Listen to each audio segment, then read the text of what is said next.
Com tantos filmes e livros sobre um tema do tipo sensitivo, o que é isso? Eu, pessoalmente, acho esse termo muito genérico. Só que por algum motivo eu escolhi justamente essa palavra porque é muito difícil você criar uma definição através de regra. Como a gente brincou no episódio reptiliano, você é um reptiliano? Do tipo, teste do BuzzFeed. Se você acertou 8 de 10, então você é um sensitivo. Não dá pra fazer isso muito bem, né? Você precisa ter uma certa quantidade de vivência, só que quem define isso, né?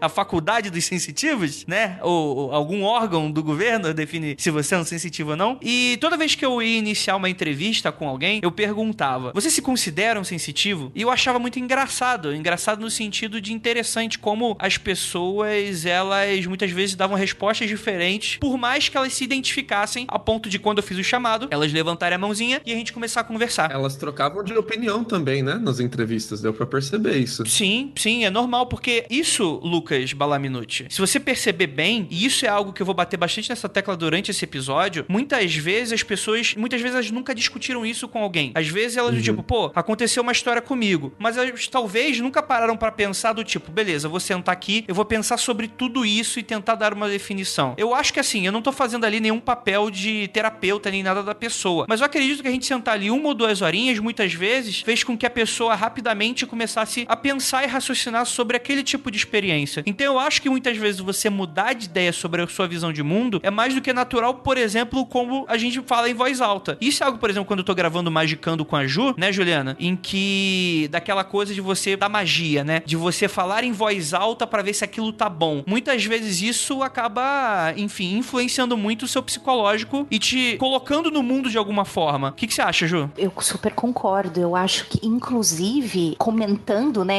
o seu comentário, né, da galera falando, né, que, poxa, são definições tão diferentes, né? Você acha que você é mesmo sensitivo ou não? Eu acho que também é porque as pessoas nunca pararam pra expressar isso em voz alta, né? Muitas delas relatam, né? Olha, eu vi algo, eu avisei o meu amigo que aquilo estava acontecendo, mas eu acredito que a maioria dessas pessoas nunca chegou pra essa mesma pessoa antes e disse assim, então, eu ouço coisas, eu vejo coisas, sabe? Então eu acho que a partir desse ponto fica bem difícil de você realmente admitir ou realmente dizer, será que eu sou mesmo? Sim, exatamente. E com toda essa percepção e todas essas dúvidas, a gente fez o nosso programa, o Criptologia, graças aos apoios dos ouvintes. A gente encerrou a temporada essa semana, esse domingo que saiu o último episódio. Se você não escutou, vai lá dar uma escutada. São episódios relativamente curtos, o mais longo é o último, que tem quase 1 hora certinha em ponto. Acho que vai agregar bastante quando você entrar nesse assunto, porque a gente vai estar referenciando várias vezes esse programa. Porque, afinal de contas, esse vai ser um episódio do Mundo Freak Confidencial especial sobre essa primeira temporada do Criptologia. Longos dias e belas noites e toca a vinheta aí, editor.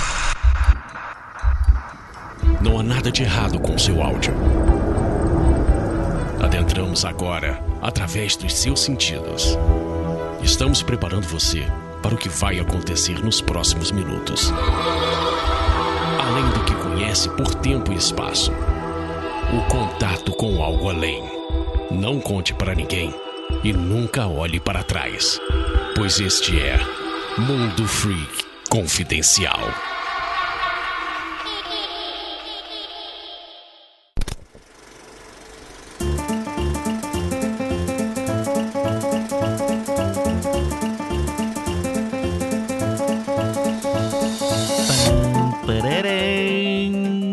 E chegamos aí mais um recadinho do Mundo Freak Confidencial, ouvinte.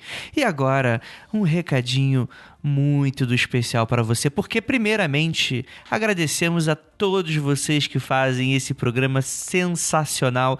E não vou falar hoje de Apoia-se, que vocês já sabem, não vou falar de PicPay, não vou falar de absolutamente nada a não ser a festa do ano, para você que gosta do Mundo Freak. É isso aí, galera, nosso 6º aniversário será comemorado nesse dia 13 de outubro, então save the date, marquem aí no calendário, a partir das 2 da tarde estaremos com você para uma série de atividades incríveis incríveis. E, cara, a gente está trazendo, cara, ele vai aterrissar, primeira vez andando de avião, vai aterrissar em terras paulistanas, para dar um oi para vocês e para confraternizar junto com a gente. Isso mesmo, ele, Rafael Jacaúna, estará em São Paulo. Se você quer ter a oportunidade, você precisa vir e festejar com a gente. Teremos um programa ao vivo exclusivo. Não será gravado, a não ser na cabeça de vocês, porque não vai sair nenhum feed, não vai estar no YouTube, não vai estar em lugar nenhum. Vai estar apenas na memória de quem for nesse evento inesquecível, o maior freakout de todos os tempos. E eu garanto, a gente alugou uma casa, teremos bar, teremos quiz, teremos conversa com vocês, teremos a gravação desse programa exclusivo, terão hambúrgueres e, cara, eu vou fazer a surpresa pra vocês. Sabe quem vai estar fazendo hambúrguer pra vocês?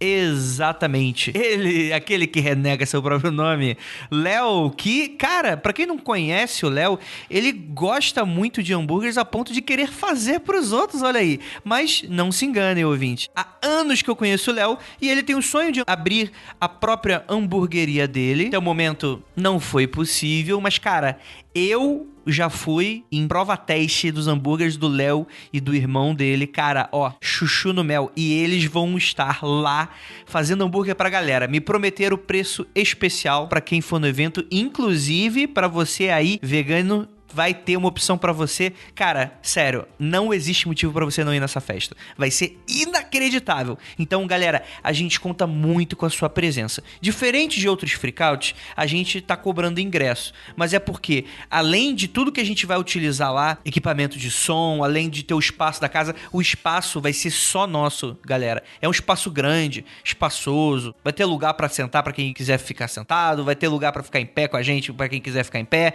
e vai ter muita coisa legal, tá bom, gente? Então, eu espero de verdade que você que mora em São Paulo ou região, a gente tá avisando com bastante antecedência pra quem for de fora, tiver tempo de planejar tudinho e ver com a gente. E pra você que é apoiador, aguarde e-mail na publicação desse programa, porque você terá desconto especial no ingresso, tá bom, gente? Então é isso, bora lá pra mais um episódio, galera. Contamos com a sua presença, bora festejar e tudo isso graças a você. É isso, bora lá.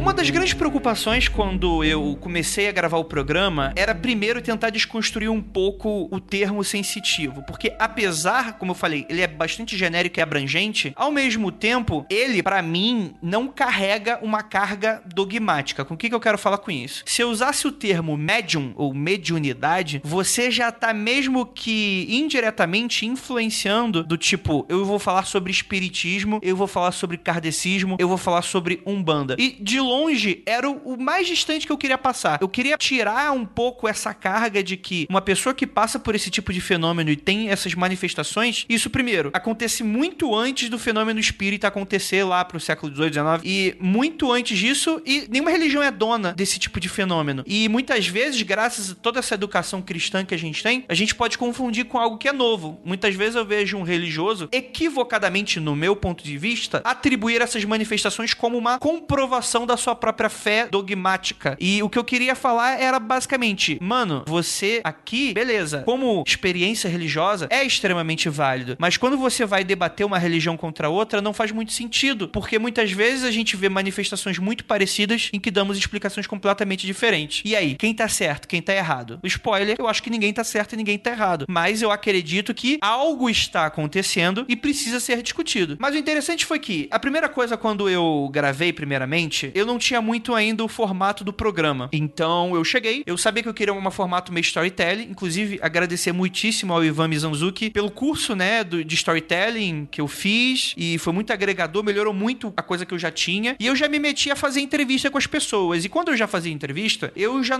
não tinha muita técnica relacionada a beleza. O que eu quero contar com isso? E depois eu descobri que não precisa ter técnica nenhuma, que você precisa tentar tirar o máximo de informação possível daquela pessoa de uma maneira que ela conte o que ela está está sentindo e através de como ela está sentindo, eu transformar aquele relato em uma ideia a que eu vou passar no episódio. É por isso, por exemplo, que eu não coloquei a entrevista de 2 horas inteira pro ouvinte escutar. Isso acabaria prejudicando o sentido do episódio. Porque eu não tô ali fazendo um debate, uma sabatina presidencial, por exemplo. Eu não tô ali pra ficar cutucando alguma coisa que possa ser discrepante quando a pessoa colocou no início algo e no final pareceu algo que discordasse. Eu não tava ali pra apontar esse tipo de coisa. Eu tava pra extrair dali o sumo do mais interessante que eu achava pra contar e pra ter uma moral na coisa toda. É claro que fazia parte um pouco dessa, como é que eu posso dizer, dessa dubiedade, dessa ambiguidade quando a gente tá falando sobre esse tipo de coisa, faz parte do jogo. Eu acredito que isso faz parte. Inclusive, eu aceitei e inclusive vi com muita naturalidade ouvintes que chegavam pra mim e falavam: olha, Andrei,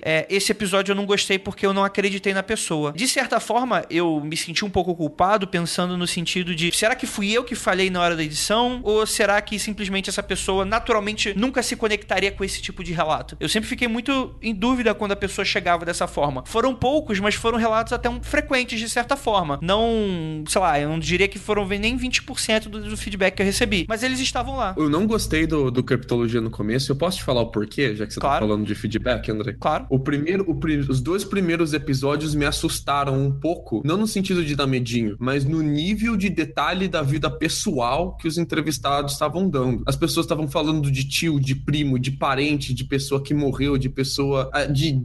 das relações íntimas entre essas pessoas, contando as histórias das vidas delas, dos parentes delas, dos amigos delas. E, sabe, eu não conheço essas pessoas. Eu não, sabe, eu fiquei meio que em choque, assim, com a quantidade de mistura de detalhe pessoal da vida das pessoas com os relatos, né, dos fenômenos sobrenaturais, as experiências sobrenaturais que elas estavam tentando tratar. E isso me afastou um pouco do programa, cara. Porque eu não me sentia tendo intimidade suficiente pra estar ouvindo sobre os problemas psicológicos da tia do entrevistado, sabe? Uhum. E isso é uma parada que me afastou um pouco. Mas conforme os episódios foram mudando, os entrevistados foram mudando, isso foi diminuindo e eu fui gostando mais, entendeu? Uhum. Engraçado, Lucas, isso é interessante porque eu acho que eu iria no completo oposto disso. É claro que eu não posso ir no sentido de... eu não posso me colocar no ouvinte porque eu tô produzindo. Eu nunca vou poder me colocar com alguém que tá recebendo o produto final pela primeira vez. Então, não sei. Uhum. Mas, por exemplo, eu acho que, além de isso mostrar um pouco, pelo menos no meu ponto de vista, como aquele que tá produzindo, ao mesmo tempo em que muitas dessas histórias estão amplamente grudadas e intrínsecas à própria vida das pessoas, a ponto de ela não conseguir desassimilar aquilo, como também naquela coisa de transformar o relato em algo humano, bem da verdade. Eu fui entender isso no último episódio só. Que a pessoa, o que ela pensa sobre os relatos dela e a vida dela, essas 3 coisas é a mesma coisa na cabeça delas. Quando você falou que ser sensitivo é sobre identidade, eu acho que tudo se encaixou ali na minha cabeça e eu entendi por que elas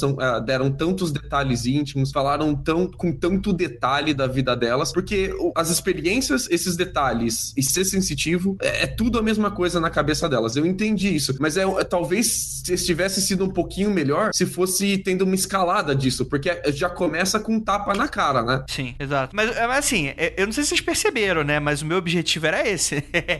Do tipo, começar. E nasceu um pintinho aqui, cara. Eu estava chocado. Adorei, vou super usar isso na minha vida agora.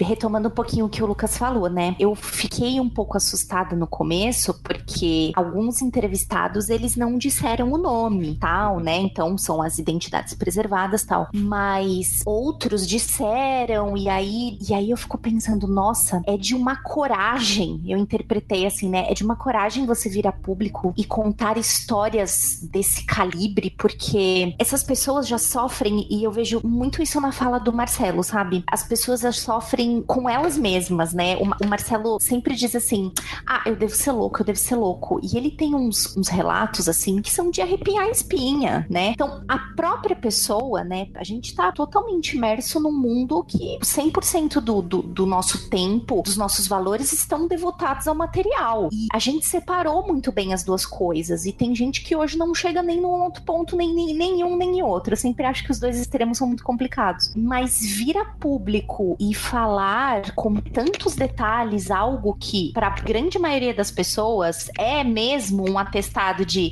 cara, acho que você não bate bem. Imagina, que história é essa? Não, isso aí foi uma coisa na cabeça, tomou um remédio errado. Isso aí é que tava drogado. Então, eu acho que essas pessoas, elas já passam um tempo muito difícil com elas mesmas, aceitando que, puta, eu vejo o rolê. Eu olhei ali pra sacada e vi a moça olhando pra mim. Por que as pessoas não veem isso? Será que o problema sou eu? Será que eu sou um problema? E aí já tem esse processo e ainda vir a público e contar isso também. Eu achei, assim, de uma coragem muito foda, assim, de dividir todas essas histórias. Isso foi bem impressionante pra mim. Eu acho muito legal porque toda vez que a gente vai discutir sobre esse tipo de assunto, a gente tem, por exemplo, isso é a base do Mundo Freak Confidencial. Você ter essa dualidade entre o cético e o believer. Inicialmente, você tem, primeiramente, uma resposta mercadológica a isso, porque um ouvinte que gosta desses assuntos, mas é cético, gosta de ver desmistificação, ele vai poder escutar e ele vai se sentir identificado com um dos participantes, ao mesmo tempo que o cara que gosta desses assuntos e acredita, vai se sentir representado quando o Rafael grita é o demônio. Mas, além disso, isso parte um pouco da minha influência. Eu, por exemplo, como um agnóstico, como eu deixar bastante aberto diversos tipos de possibilidades paranormais e sobrenaturais poder acontecer, ao mesmo tempo me manter muito cético com muitas coisas, isso faz muito parte de mim. Eu acho que eu nunca conseguiria criar um podcast como o Mundo Freak Confidencial se não fosse por essa questão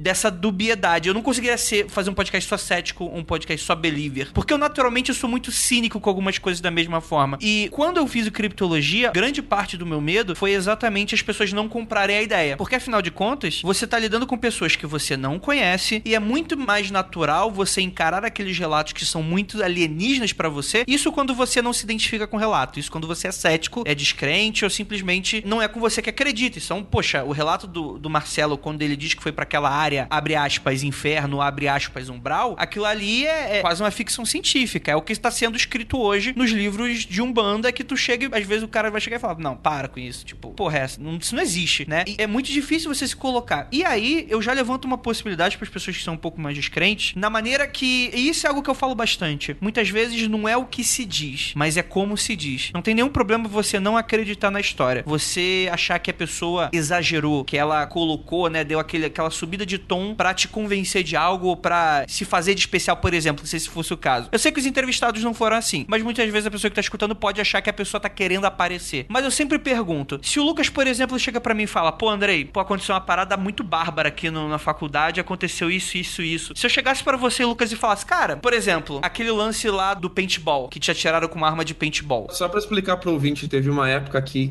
durante as eleições americanas ano passado, ano retrasado, aliás, que tinha uma galera que era contra a imigração, que passava de caminhonete atirando com arma de paintball em aluno que tinha cara de imigrante. E eles atiravam em todo mundo que tinha cara de estrangeiro, né? E, tipo, é uma tremenda ignorância. Eles acertaram até americano nessa parada. Deu rolo, deu cadeia isso depois, mas foi meio tenso. E se eu falasse pra você que eu não acredito nessa história, que eu acho que você inventou? Então, eu ia me sentir muito mais vítima ainda, né, cara? Porque além de ser um alvo de uma parada, agora ninguém quer acreditar que eu sou alvo de uma parada, né? Você se sente sem saída, né, cara? Um beco ali que você não tem pra onde ir. Sim, e isso é interessante porque eu acho que todo mundo te conhece, eu te conheço, sou seu amigo, mas mesmo assim, quando uma pessoa que eu não conheço, alguém vem com um relato de qualquer espécie que não sobrenatural, ou alguma dessas tipos de manifestação, se eu chego pra falar, cara, eu acho que você tá falando é uma bobagem, eu acho que é mentira, eu não consegui acreditar no que você tá falando. Pra mim, isso seria de uma falta de educação enorme. Eu não consigo me imaginar fazendo isso com uma pessoa. E muitas vezes, depois de um tempo, eu comecei a pensar, cara, por que a gente naturaliza tanto essa descrença com o relato do outro? Total. Dependendo do tema, saca? Acrescento algo ainda à tua fala. Eu já deixei de contar coisas, não de cunho sobrenatural, tá? Coisas, enfim, que aconteceram na minha vida pras pessoas, ou publicamente, ou num site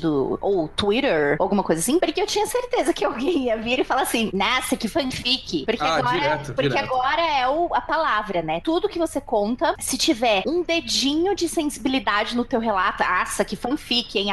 Eu tava lá, eu era lâmpada, sabe? Tipo, as pessoas são muito, eu acho que é muito prudente que nós vejamos as coisas com um certo, né? Poxa, caramba, aconteceu isso. Mas assim, vou repetir o que eu falei no começo. Os extremos são muito perigosos, né? Você não acreditar em absolutamente nada só porque tá na internet e você acha que a pessoa quer irritar, ela quer like, é complicado. né? Mas é uma questão que, por exemplo, isso é muito bom que você puxou da fanfic, porque por causa dessa polarização política, naturalmente, a gente tá buscando um viés pra confirmar a nossa visão de mundo. Então, se a sua história, ela não confirma o meu viés, então ela tem grandes chances de ser mentira, na minha cabeça. Ao mesmo tempo que uma pessoa, se fosse comigo, uma pessoa de outro viés, diferente do meu, e eu contasse uma história, ela poderia falar que era uma mentira. E isso acontece aqui também. Se a pessoa, ela é ateia, ela não acredita no sobrenatural, e ela escuta alguém falando de algo sobrenatural, o viés dela diz, a visão de mundo dela diz que aquilo não existe. Se aquilo não existe, é mais fácil a pessoa estar mentindo ou querendo chamar a atenção, ou a pessoa estar sendo louca, ou a pessoa ter fumado alguma coisa, ter se drogado de alguma coisa. Isso também acredita aqui. Só que é muito mais naturalizado isso. Eu não gosto de falar sobre essa coisa de opressão, porque muitas vezes parece que tudo é opressão, e opressão é uma palavra muito forte e que muitas vezes pode ser usada de maneira leviana. Mas, de certa forma, eu acho que existe isso também quando a gente tá falando sobre essa minoria de pessoas que tem experiências que a gente não consegue explicar. Quando todo mundo é normal, e eu brinco,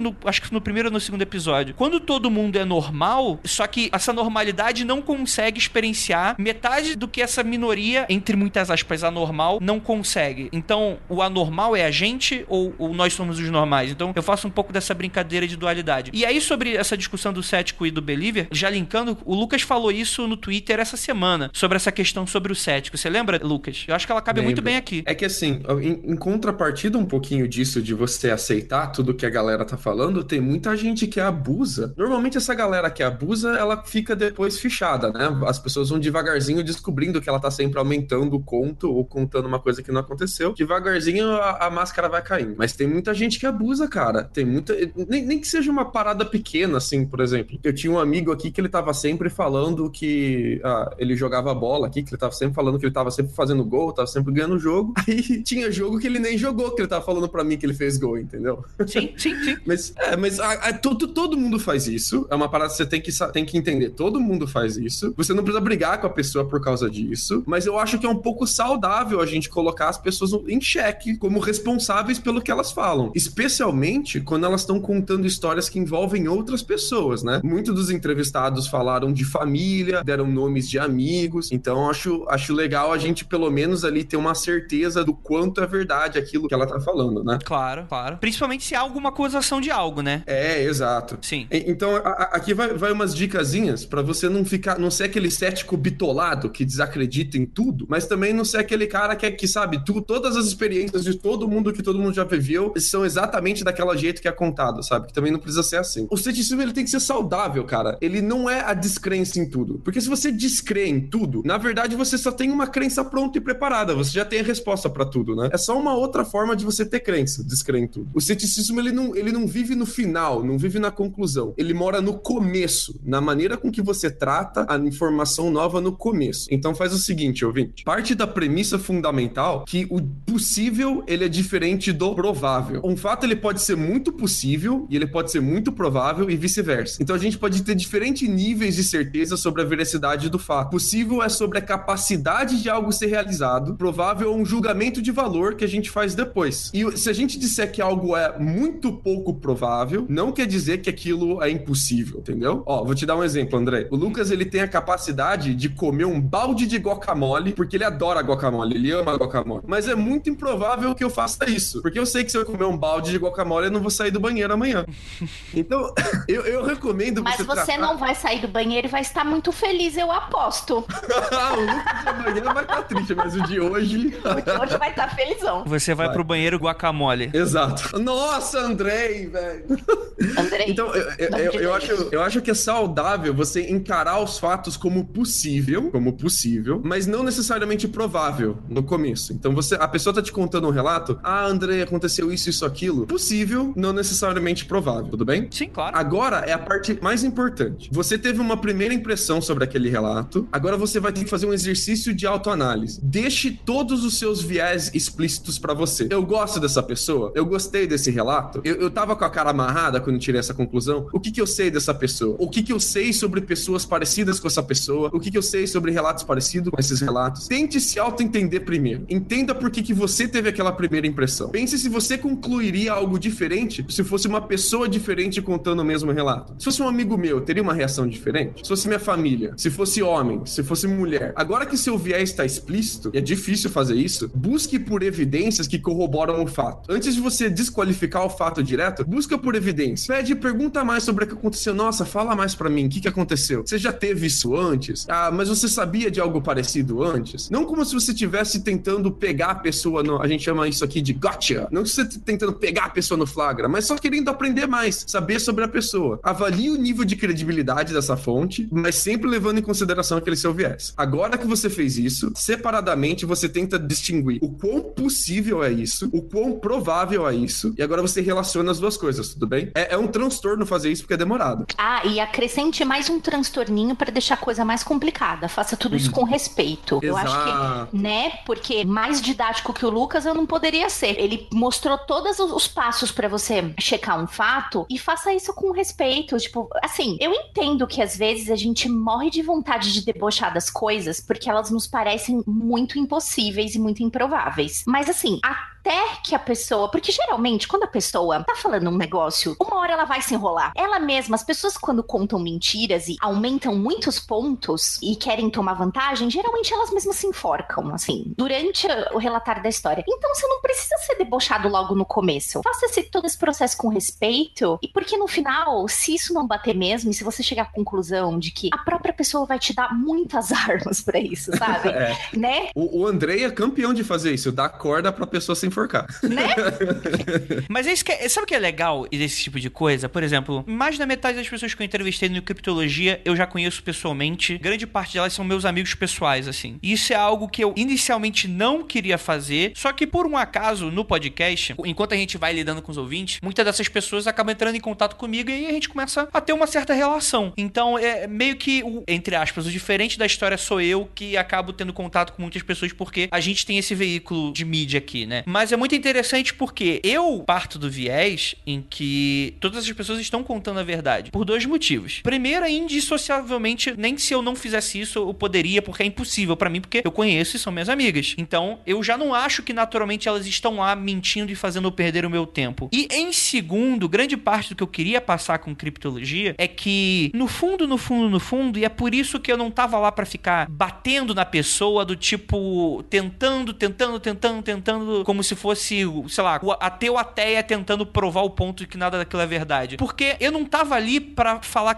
se era verdade ou se não era verdade. Eu deixo isso pro ouvinte. E a ideia do Criptologia é a gente passar a ideia, a gente passar a história. Olha só, conheça aqui o João. O João, ele é um cara que ele tem 33 anos, ele é servidor público e ele mora, sei lá, em Mato Grosso do Sul. Essa é a história do João. Quando o João ficar quieto, terminar, eu encerro aquela gravação, ninguém nunca mais vai ver o João. Mas vocês vão ter um recorte do que o João é pelo que ele tá falando. Então, mais do que tudo, ainda assim, eu, pelo menos da maneira como eu lido como produtor do podcast, eu tô lidando pra mim como uma pequena peça. Uma pequena peça que é essa percepção que as pessoas depois vão ter. E cada um vai ter a sua. E, obviamente, eu vou também trabalhar uma mensagem. Então, eu vou lapidando pra ficar no formato mais ou menos que eu quero. Obviamente, eu não terei nada do que os participantes falaram. Eu troquei algumas ordens, né? Peguei um sentido aqui e coloquei no lugar certo pra criar um pouco desse ritmo, dessa narrativa, pra na hora, quando entrasse a minha fala, eu tentasse potencializar aquilo que estava sendo falado e por aí vai. Tanto que, por exemplo, teve um cara que comentou que eu achei extremamente de mau gosto. Teve pouquíssimas pessoas que foram chatíssimas, assim. Teve duas só. E uma delas foi essa pessoa que fez um comentário, que ouve falar de o nome de uma entidade e a pessoa, com seu próprio viés, não só desacreditou, não foi a parada de desacreditar, associou aquilo como uma figura ruim, uma figura negativa, uma figura que, na visão religiosa dela, e você já deve imaginar que tipo de entidade eu tô falando e que tipo que era a religião da pessoa, chegou e falou, não, essa pessoa tá sendo obsidiada, essa pessoa não sei... Eu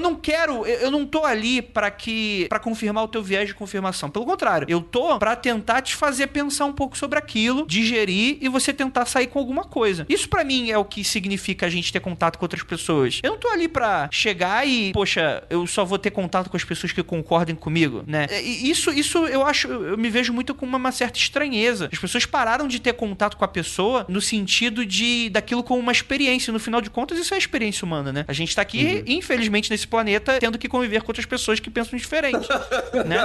Infelizmente, muitas vezes, né? Eu não posso só ficar em casa assistindo Netflix, André. Não posso ficar assistindo o anime o dia inteiro. Eu preciso encarar outras pessoas. E olha que eu encaro muito menos, porque eu não tenho que ir para um escritório aturar um chefe. Muitas das pessoas que estão me escutando provavelmente precisam fazer isso, né?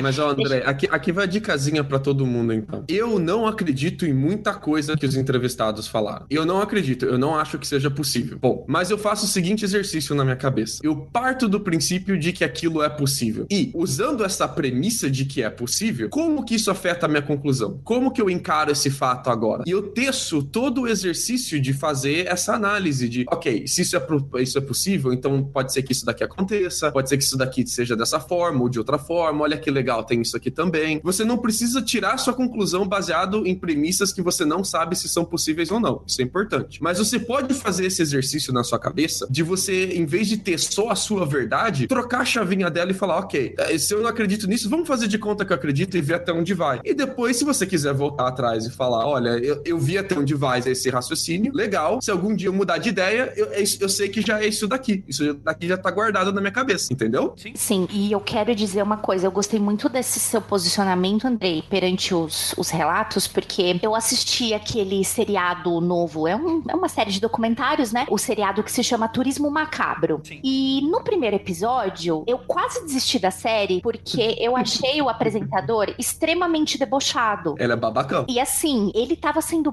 eu muito concordo, então eu vou um pouquinho mais pra frente, talvez eu dê um spoiler, mas ele tá na Europa, e ele tá vendo uma coisa que tá acontecendo ali na Europa, que é um absurdo, né? Assim, é muito na cara, aí ali eu aceito ele ser debochado. Ele fala, cara, qual é a lógica de vocês? E ele pergunta mesmo na cara, de vocês fazerem isso. Isso não tem lógica alguma, as pessoas fogem disso durante a vida inteira e vocês estão aqui brincando disso. Ali eu concordo com o deboche, mas o primeiro episódio quase me fez desistir da série, porque eu achei ele extremamente babaca. E aí, eu acho que foi passando o tempo, ele foi indo pra certos lugares e tal, e tem um episódio que ele fica, assim, passadésimo. E aí, pra mim, foi meio que uma redenção como espectadora do tipo, tá vendo, querido? Tem muito mais coisa acontecendo no mundo do que só você dentro da Nova Zelândia, dentro do seu escritório, né? Então, pra mim, foi uma redenção como telespectadora, mas eu achei ele nos primeiros capítulos muito babaca. Eu falei assim, eu não vou ver, tudo bem, ele não acredita nesse negócio, mas eu não vou ver o cara debochando de uma cultura, sabe? Pra mim, parecia que ele tava debochando, olha como essas pessoas são atrasadas, kkk, e eu sou tão desenvolvido na Nova Zelândia. Sim. E aí, isso foi mudando, eu gostei que ele foi mudando. Ele deixa de ser babaca, eu acho que ele disfarça melhor.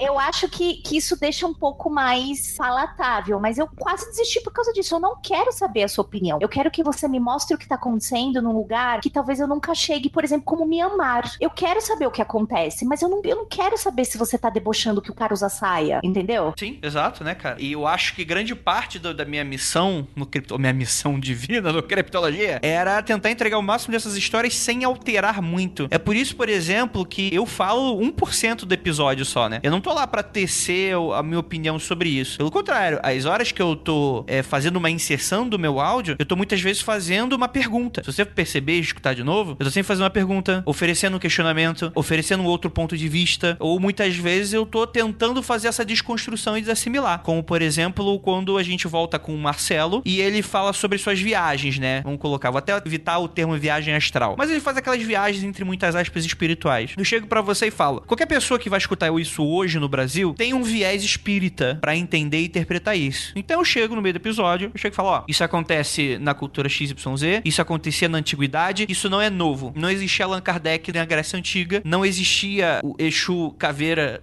na Grécia Antiga. Existia outra parada, outras pessoas que acreditavam na coisa toda, e isso daí. E ao mesmo tempo eu também não censurava nem capava os outros. Se o cara quisesse chamar da entidade que for, não tem problema pra mim. Se o cara quisesse... Inclusive, pra mim, essa é a parte da mágica da coisa. Eu chegava pro Marcelo, vem cá, tudo isso que você tá passando, o que você acha que é? Aí a pessoa chegava e dava a visão de mundo dela. Olha, Andrei, eu não tenho religião, não consigo ter religião, eu passo por essas coisas, tem uma menina que trabalha com banda que eu vou lá vez ou outra e ajudo, mas eu nem quero ir lá muito porque da última vez tive uma experiência muito pesada e eu nunca consegui me fazer religião. Enquanto isso, vai ter o Luke, que em outro episódio chega e fala, cara, eu tava andando na rua, escutei um batuque na rua, entrei, era uma banda e eu tô ali até hoje. E isso pra mim, o Luke, inclusive, ele é uma peça que, cara, ele, pra mim, ele é o resumo de um carioca, cara. Ele tem muito essa coisa do carioca, da coisa toda. Que ele é um cara extremamente esparramado na vida. Eu não sei como é que definir por que eu tô usando essa expressão, mas essa pessoa esparramada na vida é o Luke, ao meu ponto de vista. E ele é bem assim. E ao mesmo tempo, por exemplo, tem a Débora no primeiro e no segundo episódio, na parte 1 e parte 2, que ela fala, cara, sou ateia. E aí, meu filho, o que tu vai fazer? Você vai socar a pessoa porque ela não acredita em Deus, porque ela tá passando por manifestação espiritual? E onde é que tá seu Deus agora, literalmente, né?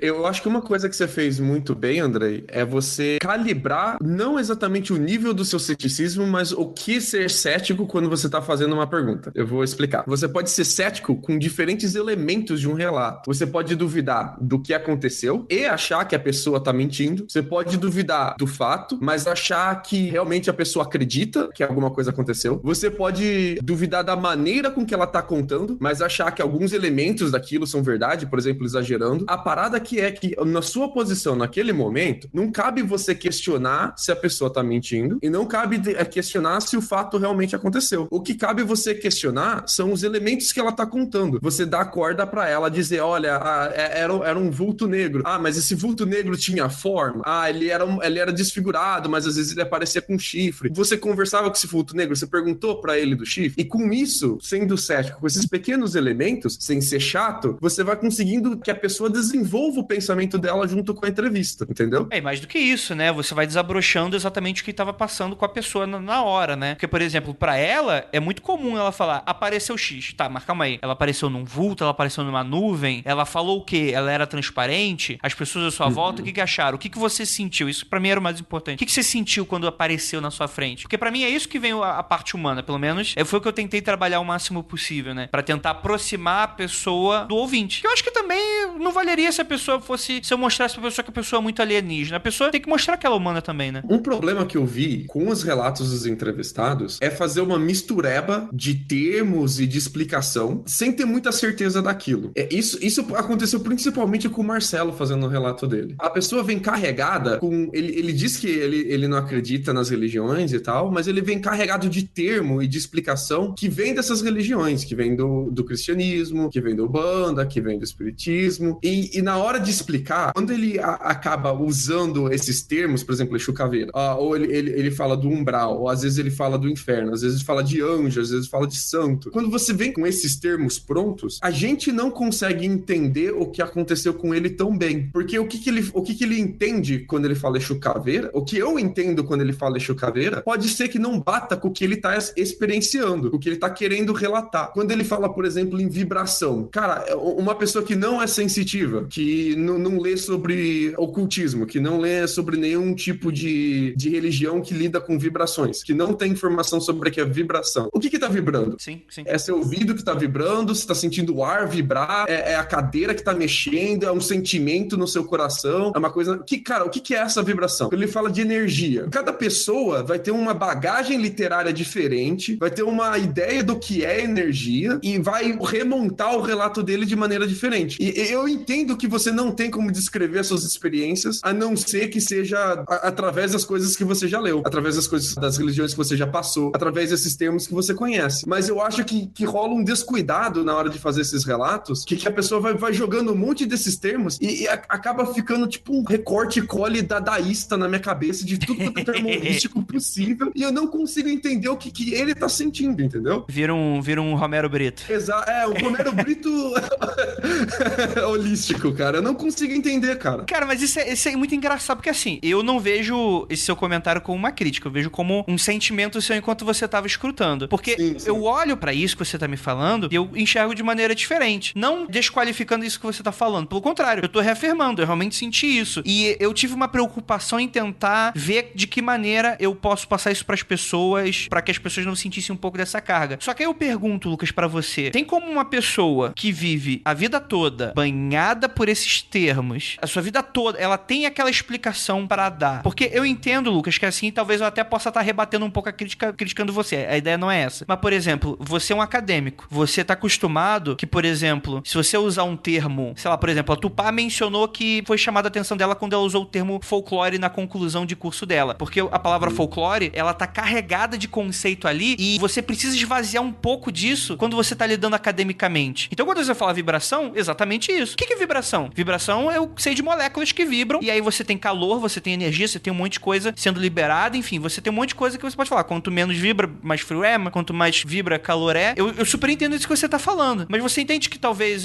a pessoa, ela não esteja colocado dentro desse contexto e a única forma dela falar e conversar sobre aquilo é utilizar os únicos termos que ela conhece? Não, então, eu não tô nem achando que seja, assim, um problema tão grande, assim, é que fica difícil pra gente entender a pessoa e fica difícil depois pra gente bater os nossos entendimentos entre a gente, assim. Por exemplo, eu tenho certeza que quando ele tava descrevendo, assim, o caminho dele pelo umbral, cada um aqui imaginou uma parada diferente. Sim. Porque ele fala de forma extremamente abstrata. E talvez seja exatamente porque ele tá sentindo e vendo e tendo todas essas experiências extremamente abstratas. Mas eu acho que ajudaria a gente a acreditar nele se ele não tivesse um pouco mais de cuidado na hora de explicar isso pra gente, sem trazer todas esses termos, esses palavreados holísticos. Porque se pega uma pessoa que, sabe, só teve o cristianismo na vida dela e você chega e fala sobre vibração e energia, ela vai ter um entendimento. Se você pega uma pessoa que tem uma pegada muito umbandista, ela vai ter um entendimento completamente diferente. E a gente vai ser 3 pessoas falando línguas diferentes aqui, cara. Sim, não, eu concordo. Acho que ajuda a gente a só falar a mesma língua, sabe? Só que exatamente, esse é o problema, né? Como é que a gente consegue fazer, novamente, para um acadêmico faz sentido. Só como é que a gente vai conseguir resumir isso, como eu falei, por exemplo, o cara poderia ter usado bilocação ali no meio, quando fui eu que usei, né? Como é que você vai falar? Você vai falar viagem astral? Você vai falar, enfim, desdobramento, como ele usa o termo, porque ele falou que ele participou durante muito tempo em Rosa Cruz, se não me engano, era desdobramento que se usa oficialmente em Rosa Cruz. Talvez esteja falando bobagem. Cara, fala pra gente o que tá passando com ele. Eu me vi flutuando no ar, eu não senti o meu corpo, eu conseguia ver meu corpo deitado na cama. Não, sim, eu entendi, sim. Ele fala isso. E, cara, quando ele falou isso, nossa, achei show, perfeito, entendi certinho o que ele tá sentindo, sacou? Agora, quando ele fala assim, eu me senti bilocado em uma porta que eu não podia entrar. Eu falei, que aconteceu aqui? Sim. Sacou? Sim. Mas aí eu vou até estender um pouco essa crítica, não ao Marcelo, mas a minha, assim. Como foi a primeira entrevista que eu fiz, foi do Marcelo e com a Débora, eu acho que foi aí também um momento que eu aprendi, que eu fui ensinado, foi aquele momento de falar, não, Marcelo, rapidinho, volta, me explica direito como é que funciona isso aí. Isso, pra mim, é uma crítica a mim, porque eu não consegui tirar do entrevistado algo que pudesse ser um pouco mais claro pras pessoas que estavam escutando. Inclusive, totalmente a mim. De nenhuma maneira eu acho que o Marcelo tem qualquer responsabilidade ou querer, pelo contrário. Ele tá abrindo a vida dele pra mim. Quem sou eu pra falar que ele tem que usar o termo X ou Y, né? Mas foi culpa minha, né? Isso faz parte, obviamente, é uma crítica que eu aceito totalmente nesse sentido.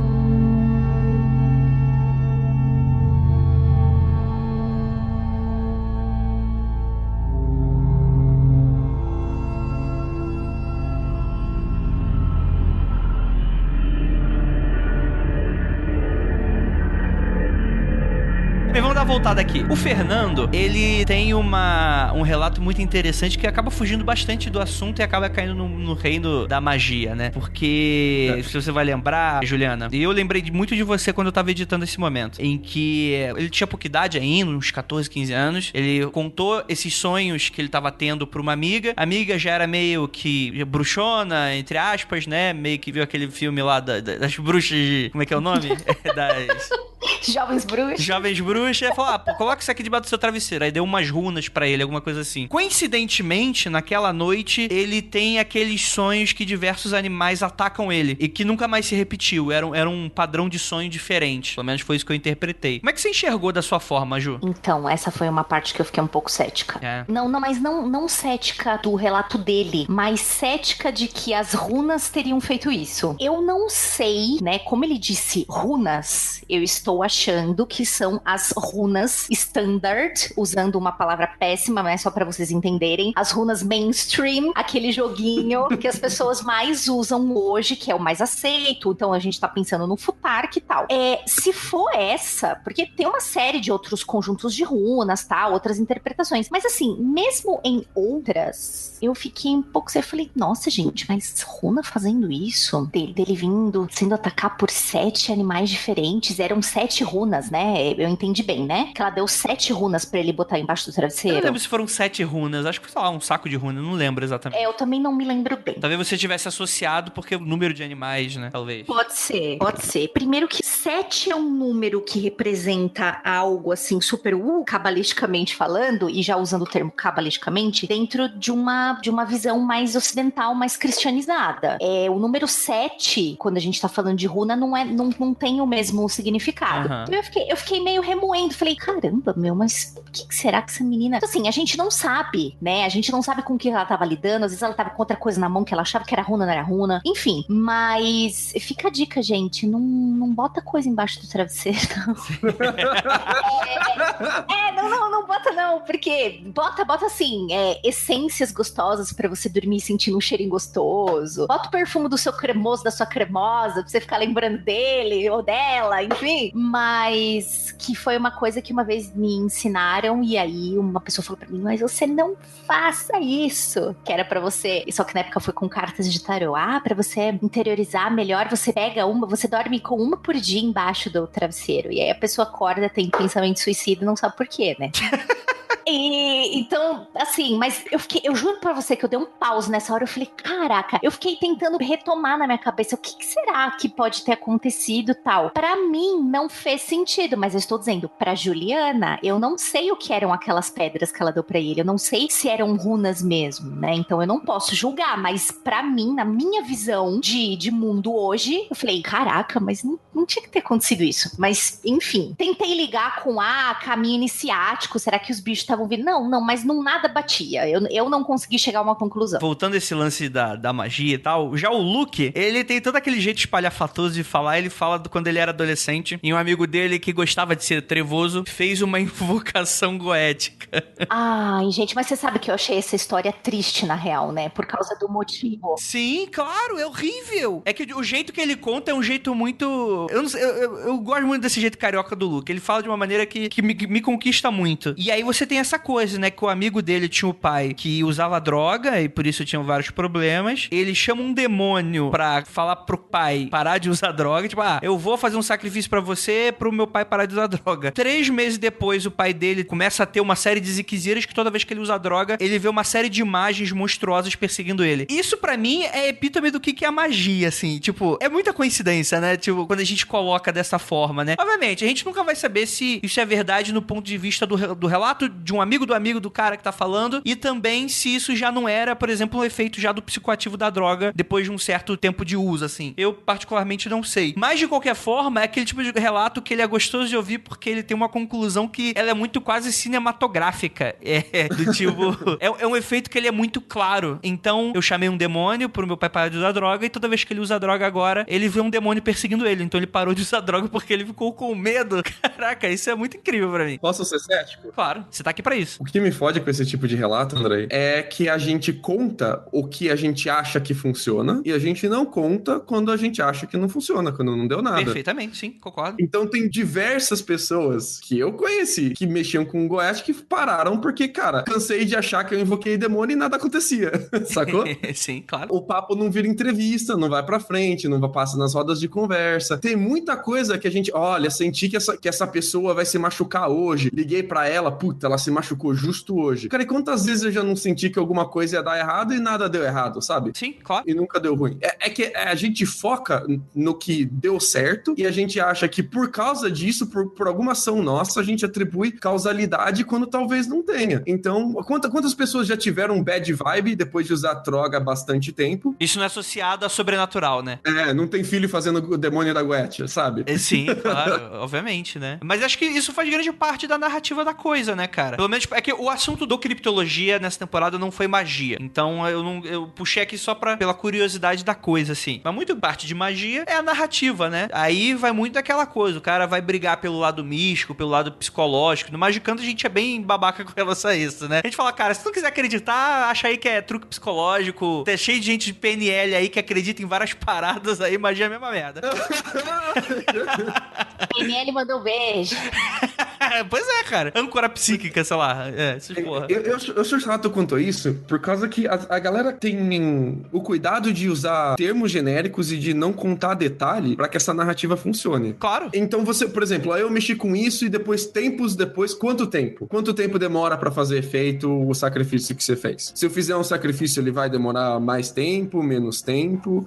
Isso, porque se for depois de um ano, sabe? Pode ser qualquer outra coisa. Pode ser que seu pai... Foi a progressão do uso de drogas do seu pai que foi piorando até ele começar a ter bad vibe. Até do bad trip, desculpa. Então, sabe? Esse tipo... Eu vi bastante já, mas bastante da galera que dizia ser sensitiva, que eu conheço, dizendo, eu sinto que você viaja bastante. Por exemplo, eu tive aqui essa sensação, senti que você vai viajar bastante. O que é viajar bastante? Eu pego o carro todo dia 30 minutos pra ir no trabalho, isso conta? Eu viajei esse ano por 2 meses e eu nunca viajo tanto assim, isso conta? Eu viajei várias viagens esse ano, mas foram viagens de um dia. Isso conta mais ou conta menos que a viagem de 2 meses? O que é viajar bastante? Exato, mas essa é a mágica da coisa. Essa é a parada. É a livre associação que você vai fazer sobre isso, né? Exato. Agora, por exemplo, se a gente for... Vamos viajar mais um pouquinho aqui. Por exemplo, com o Thiago de Lima Castro, né? Ele, pra mim, ele tem 2 passagens do relato dele que são bem bonitas, assim, no geral, assim. Por exemplo, ele fala da caverna, em que ele tava meio que sendo atacado por um espírito de um escravo, vamos colocar assim, né? Eram de escravos fugidos que estavam na caverna e tal, e um deles se irritava porque as pessoas acabavam com a sacralidade do lugar. Chegava a galera de respeitava, vamos colocar assim. Cara, isso eu achei muito legal do tipo de relato, porque muitas vezes a gente perde muito essa conexão com o meio, com a natureza, né? Ele também tem outro relato ali, quando ele tá meio que invadindo uma região ali de mato, assim, ele começa a ter uma série de dores de cabeça e ele atribui isso a ataques, né? E aí, beleza, ele fala que ele viu elementais, fadas, que fala, tipo, essa questão do respeito à natureza, de sempre que você entrar no lugar de você pedir permissão. Cara, eu não faço a mínima ideia de como reagir a uma pessoa me contando algo assim. Eu conheço o Thiago, ele é um super brother, eu tenho a mais absoluta certeza que ele não mentiu uma vírgula daquilo. E assim, a gente não tá mais falando de interpretação. A gente tá falando, Andrei, eu vi, tava lá, se comunicou comigo. E disse até como se comunicou. Não falou, não abriu a boquinha de fadinha, da sininho e bababá. Não. Mandava as mensagens através da mente, conversar e tal. Isso pra mim é tão inacreditável que eu mal consigo me colocar no lugar dele. Porque pra mim, imagina, eu tô na... Cara, eu sou alguém muito cínico, assim. Se eu tô na rua, eu vejo uma fada, eu vejo um gnomo, um duende, cara, o que eu vou fazer, cara? Eu vou olhar pra aquela porra e eu vou falar, ok, vou voltar pra casa. Com certeza tá tendo um derrame. É isso. Tô trabalhando demais, né, cara? Cara, isso que eu acho legal, cara, é você trazer os relatos completamente diferentes e desassociados daquilo que a gente tem em comum nas religiões. Isso pra mim é o que acaba se tornando também muito valoroso, né? Como é que tu explica isso? Como é que tu explica isso, Juliana? Eu vou voltar só um pouquinho. Essas histórias do Thiago me impressionaram bastante. Eu já tinha tido oportunidade de ouvir essa da caverna, porque ele contou essa na gravação que a gente fez naquele bar que tinha um estúdio que virou Aconteceu Comigo, e eu lembro que eu fiquei chocadésima com as histórias e tal, e eu fiquei muito chocada, e eu vou explicar por quê, quando ele contou da pessoa no metrô. Sim. Que ele evita pegar os metrôs, tanto na pontinha, né, na frente, tanto os últimos vagões, porque ele já tinha visto pessoas que teriam se jogado ali, né, e que não saem dali, elas ficam num looping, né. O Mundo Freak já falou sobre isso. Será que a pessoa mesmo é o espírito ou é um eco, né? Exatamente, né, um imprint que uma energia deixou, um eco e tal, e algo desesperador, porque eu conheço uma pessoa que tem um relato parecido, que sempre que está na Estação Paraíso do metrô, sente um negócio mega esquisito aqui em São Paulo, tá, essa Estação Paraíso olha, ela não é a Sé, mas ela tem bastante... trânsito de pessoas, né? Muito trânsito de pessoa, e ela tem, assim, ela tem muita vocação pra ser uma Sé, né, porque muita gente, ela tem também conexão com uma outra linha do metrô e tal, e a gente começou a conversar sobre isso, por quê? Porque eu não presenciei, eu não vi, porque eu estava na ponta oposta, mas eu já estive presente, né, ainda bem que eu não vi, eu acho que eu não gostaria de ter visto isso, assim, horário de pico, e uma pessoa se jogou na frente do metrô na Estação Paraíso. Ai, meu Deus. E aí foi uma gritaria, a gente não conseguia entender o que estava acontecendo, as pessoas começaram a ficar nervosas, porque era muita gente, e ainda não existia existiam hoje a gente tem algumas grades nessas estações mais movimentadas, às vezes até uma parede de vidro pra evitar que as pessoas caiam, né? E aí o pessoal começou a ficar desesperado e começou a ter um empurra de desespero mesmo de querer sair do lugar, porque ninguém tava entendendo ali na outra ponta o que tinha acontecido. Sim. E as pessoas começaram a se empurrar e todo mundo meio que, meu Deus, vai cair um monte de gente aqui, né? E enfim, e foi uma coisa horrível. E depois, conversando com essa pessoa, ela disse pra mim que todas as vezes que ela vai pra Estação Paraíso, ela sente uma coisa, ela sente um nó na garganta. Todas as vezes. Então, quando eu ouvi a história do Thiago, eu falei, gente, eu preciso apresentar esses dois pra conversar, sabe? Pra ver se... Porque assim, essa pessoa me contou só até essa parte. E ela ter me contado isso é uma coisa que eu também achei impressionante, porque ela é uma pessoa muito reservada pra esse tipo de coisa. Ela não conta. Eu sei que ela mexe com um monte de paranauê e tal, mas ela nunca conta, assim, com detalhes. E esse dia ela me contou. E eu comentando numa festa, falei, nossa, uma vez eu vi ela... sempre que eu tô na Estação Paraíso, me dá um aperto. E aí eu lembrei disso na hora que o Thiago contou. E eu fiquei muito impressionada. Sim. Muito, muito impressionada. Me lembrou muito também daquela floresta no Japão que as pessoas vão pra cometer suicídio, né? Tem algumas pessoas que chegam ali perto e que sentem uma opressão, assim, horrível. Que sentem vontade de chorar, que sentem peso nos ombros, tal. E, cara, que pesado você lidar com isso, né? Você vê isso. É muito pesado. Eu fiquei muito impressionada, comovida com esse relato, porque eu espero que realmente não seja a pessoa ali, que seja um imprint, um eco que ficou do desespero, porque, nossa, só de pensar é muito triste. É um relato triste. Pra mim é uma história triste com alguém que perde alguém amado, assim, que tá aqui. Pra mim é no mesmo nível, assim. Não é porque é algo que não fala do material, né? É algo que se repete, é uma tristeza que se repete ali pra aquela pessoa. Eu achei muito ruim. Isso, pra mim, é interessante, porque muitas vezes quando a gente vai lidar com fantasia e terror, é comum pra gente imaginar, por exemplo, uma situação, Idade Média, por exemplo. Aquele lago morreram muitas pessoas e tem esses relatos e tal, e pá. Eu gosto muito de tentar trazer, principalmente porque eu lido bastante com fantasia urbana na literatura, esse tipo de coisa. Eu gosto muito de tentar trazer um pouco desse tipo de relato encarando como é que seria hoje. E é o tipo de coisa que dá muito pra encaixar no metrô, né? Infelizmente, é o tipo de evento que infelizmente acontece, né? Muita gente utiliza o metrô pra esse fim. Muitas vezes a pessoa que tá me escutando, ela mora em uma cidade que não tem metrô, ou então o metrô é pequeno e etc.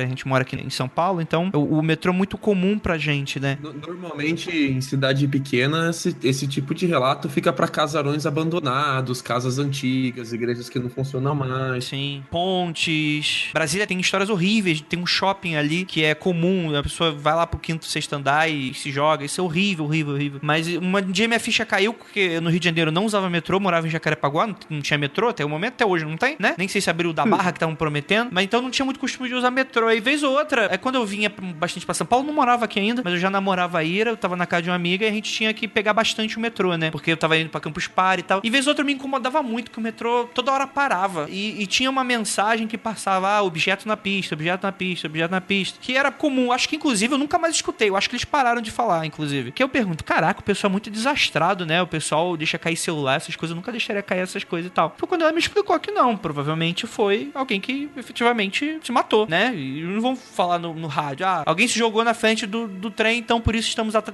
Não vai ter esse... Tem é tátil, né? Você vai tentar colocar. Então atrasos, é comum esse tipo de coisa até, né? Eu não sei se todas as vezes que isso aconteceu era porque alguém se jogou, mas é comum. E a gente não vê isso na mídia porque tem aquela questão daquele acordo, né? Uma situação muito tabu, né? Em que você evita falar esse tipo de coisa pra não incentivar, não dar ideia, esse tipo de coisa, né? Mas realmente é algo bem triste, né? Se a gente for parar pra pensar, né? Essas situações e esses lugares, né? É bem complicado mesmo. Em contrapartida, vamos voltar aqui um pouquinho, a gente tem os 2 últimos episódios da Marcela. E quando eu mandei mensagem pra Marcela, foi pra falar daquela história do primo dela, que fechou a temporada, né? Vocês já devem ter escutado. E eu não sabia que ela se considerada sensitiva, que ela tem diversas experiências, esse tipo de coisa. Eu chamei ela pra conversar e acabou que, poxa, você já tem, vamos conversar. Cara, pra mim, são histórias extremamente impactantes. Ao mesmo tempo que o Marcelo tem um pouco desse distanciamento, porque ele tem muito dessa questão das viagens, a Marcela, ela tem uma questão um pouco mais interna, do meu ponto de vista, e que ela tem um pouco dessa intuição. E é engraçado isso, que apesar dela falar que vê esse tipo de coisa, eu não sei se não é marcante pra ela, eu não sei se as experiências não marcaram, mas 90% do que ela contou eram relatos de intuição. E, cara, muitas vezes eu tô, por exemplo, às vezes eu tô andando de carro, lá, Uber. Aí do nada dá a sensação ruim. Caralho, vai acontecer um acidente agora. Nunca aconteceu. E eu já tive isso diversas vezes.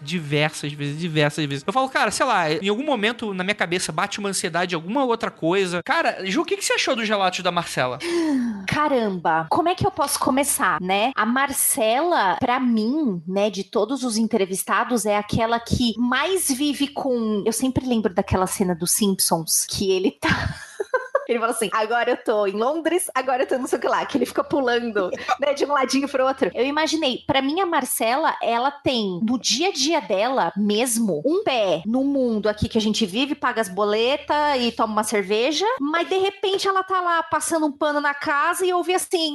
Talarico, os espíritos talarico, bicho. Seu irmão comprou um carro. Como assim, bicho? Né? Aí eu falei assim, caraca, porque assim, ela contou coisas muito tensas, assim, eu me emocionei muito com a história do primo dela, tal, né, que ela teve uma conversa, tal, mas cara, você imagina, e eu vou voltar nesse ponto de novo, que é o que você viver, você tá lá fazendo teu... Cara, você tá no busão, sei lá, pegando o busão pra ir fazer compra, e de repente você começa a ouvir coisa. Deve ser muito difícil você lidar com isso. Me parece que a Marcela lida muito bem com isso, que ela tem as histórias emocionantes, ela tem as histórias tristes, muito tristes, trágicas, mas que ela meio que aprendeu a viver entre esses dois mundos mesmo. Pra mim, eu acho que ainda mais ainda do que o Marcelo, porque o Marcelo... Ele tem um gesto de negação, né, que tá toda hora ele tá se afastando. Eu até comentei com o André, eu falei, caraca, as escolhas profissionais, tal, da visão de mundo do Marcelo, eu muito interpreto como, caramba, eu vou tentar equilibrar aqui pra ver se, né? E eu acho que a Marcela, ela chegou num ponto que ela mandou não mandou um foda-se, mas tipo, tá bom, eu sei que isso acontece comigo, eu sei que eu tenho que prestar atenção nisso, e isso se tornou uma coisa tão trivial pra ela, que ela passa isso muito no relato pra gente, né? Eu fiquei bastante impressionada com a fala dela. Deixa eu fazer uma pequena brincadeira com a Marcela. A Marcela é uma ouvinte super fofa, tá sempre com a gente, sempre comentando. Já vi ela pessoalmente, ela foi no lançamento do livro 1, espero que vá no lançamento do livro 2. Cara, e ela é uma ouvinte sensacional, assim, então vou me dar aqui a liberdade de brincar, né? Toda vez que ela falava sobre essas coisas, depois de um tempo, eu tava vendo, cara, muito visões da Raven, né? Imagina, tu tá lá no cotidiano, de repente... Sim! Né? E aí, pá, mas não era assim que acontece, né? Ela fala como se fosse uma vozinha, assim, pra ela. Cara, por exemplo, Lucas, você que é cético, assim, como é que você vê esse tipo de coisa? Que eu sei que provavelmente você vai tentar arranjar algum relato, alguma explicação que seja, a gente consiga explicar cientificamente. Então você dá a possibilidade. O que você acha que poderia ser, por exemplo, essa história do carro, assim, de chegar, falar, tipo, você, opa, meu irmão comprou um carro, o telefone vai tocar. Ou então a do primo, que ela teve um sonho durante a noite, ela acordou super mal, acordou falando que o sonho anterior, ela acordou durante a noite gritando, falando que o primo tinha morrido, e ela acordou super mal depois, que ela voltou a dormir mal. Durante a tarde, ela tirou um cochilo, encontrou com o primo, ele explicou que ele tinha morrido e tal, explicou o acidente, explicou que foi rápido, e aí quando ela acordou, minutos depois, sobe ali o amigo, o irmão, que tava lá e tal, que tava sabendo do acidente, ele tava subindo, não tinha telefone, ele tava subindo pra contar justamente essa história, e ela fala, não, eu já sei o que aconteceu. O que você poderia dar de explicação pra gente? Toma essa batata quente aí, se fode, Lucas. Se vira aí, filha da puta. É isso que você fez comigo agora. Mas vambora. Eu acho que a gente tem que distinguir um pouquinho aqui o que é dissonância cognitiva. Tudo bem? Tudo bem. Tem nome importante. Nome bonito. Isso. A gente vive com fatos controversos na nossa cabeça o tempo todo. A gente vive com várias verdades na nossa cabeça. Elas ficam flutuando na nossa cabeça. Quando essas verdades elas são controversas, elas se batem, elas se bicam, a gente tem uma leve desconforto quanto a essas verdades. Quanto mais importante é essa verdade pra gente, maior esse desconforto. E esse desconforto pode virar febre, esse desconforto pode virar lapsos mentais, esse desconforto pode ser tão grande que ele pode ferrar a sua cabeça que você vai precisar de remédio de tarja preta. Dissonância cognitiva, ele é o fruto de praticamente toda a nossa ansiedade quanto àquilo que a gente acredita. E eu percebi no relato da Marcela, muito mais principalmente no do Marcelo, mas em todos os relatos que teve na criptologia, grandes dissonâncias cognitivas. A pessoa tá tentando lidar com verdades conflitantes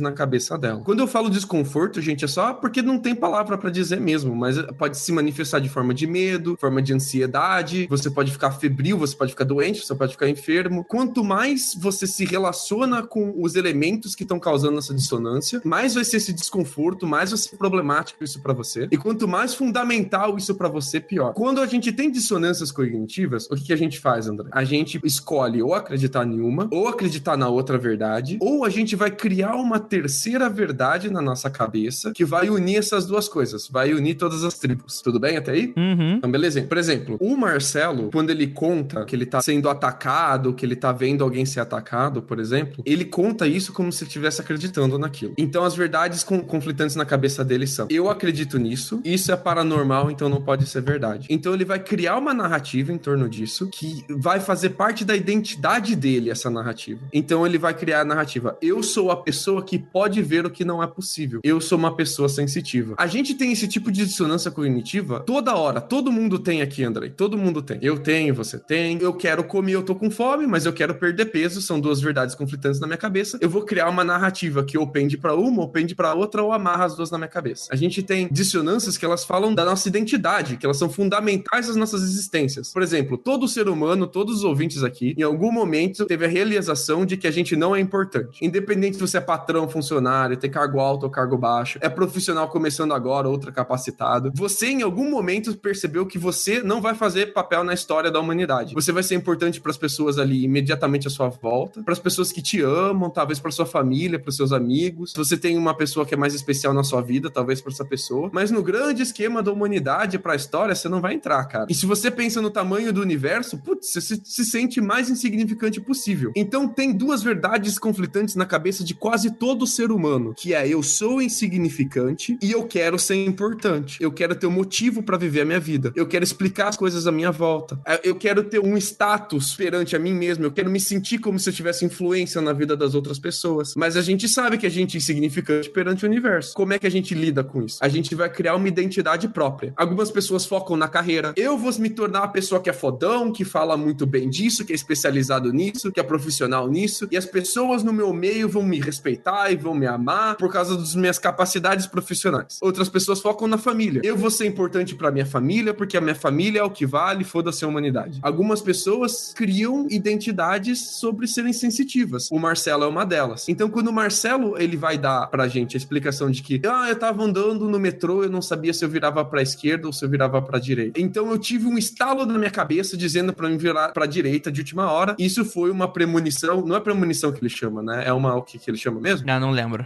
Ele dá um termo um pouco mais leve que premonição. Uma intuição. É uma intuição que eu tive porque eu sou sensitivo. Ele vai construindo essas coisas que ele não sabe explicar na vida dele, amarrando essas coisas na identidade dele. Eu não tô dizendo que isso é ruim, não, tá? Que isso não tá acontecendo com o Marcelo. Eu tô dizendo que ele amarra coisas que acontecem com todo mundo. A diferença é a maneira com que a gente lida com elas. Por exemplo, você, Andrei, quando tem esses estalos, vira à direita, não vai achar que é sensitivo, né, cara? Não, cara, bicho, cara, é assim, como eu tava falando antes de começar, cara, eu concordo com o que você tá dizendo, eu acho que acaba acontecendo em uma parcela, mas como eu falei, cara, em vários momentos eu tenho essas intuições que não acontecem nada, que eu não acho que é intuição, mas é que eu acredito que, cara, vai acontecer uma parada, que pra mim não passa de um ataque de ansiedade curto, momentâneo, seja porque em algum momento meu cérebro deu uma parada ali, ou em algum momento juntou uma certa informação de cabeça ali que eu vi uma parada que, porra, vai acontecer alguma parada e nunca acontece. Por que eu não crio isso? Porque, não, pelo contrário, por que não acontece comigo? Eu não tô falando sobre de eu não achar que eu sou sensitivo, porque simplesmente não acontece e essas pessoas se identificam que sim. Essa é a questão, sabe? Porque, por exemplo, eu não acho que eu sou sensitivo, porque toda vez que eu tenho essas, entre aspas, intuições, não acontece nada. Então, o que pra mim, na minha cabeça é provavelmente um desses, sei lá, uma dessas maluquices de ansiedade que aparece na minha cabeça de vez em quando, e eu falo, e eu passo por aquela rua, não acontece nada, eu falei, foi coisa da minha cabeça. Isso é natural. Vai acontecer isso com os sensitivos também. A diferença é o peso que ele vai dar pra isso. Ele teve uma sensação, não deu em nada, isso não vai ganhar uma importância na cabeça dele. Tudo bem, mas eu tô falando, a gente tá falando sobre coisas que acontecem na nossa cabeça. E quando esse tipo de coisa começa a acontecer com um certo padrão e realmente acontece aquilo que você tá achando que vai acontecer? E aí? E aí, eu não sei, cara, eu não tô lá pra saber. Por exemplo, quando a Marcela... E aí, eu não sei. Eu não sei, cara, eu não sou a pessoa. Não, sim. Uma das melhores coisas pra você ser um cético saudável é você admitir que não sabe as coisas. Sempre que você não tem resposta, cara, é a melhor coisa porque você aprende. Não sei. Não tenha vergonha de dizer que não sei, tá, galera? Dizer que não sabe não te diminui. Mas, por exemplo, quando a Marcela disse que ela teve a intuição de que o parente dela, o irmão dela, acho, comprou um carro. O cara já tava falando há muito tempo que precisava comprar um carro. Faz quanto tempo que ele tá falando sobre isso? Ele já tá...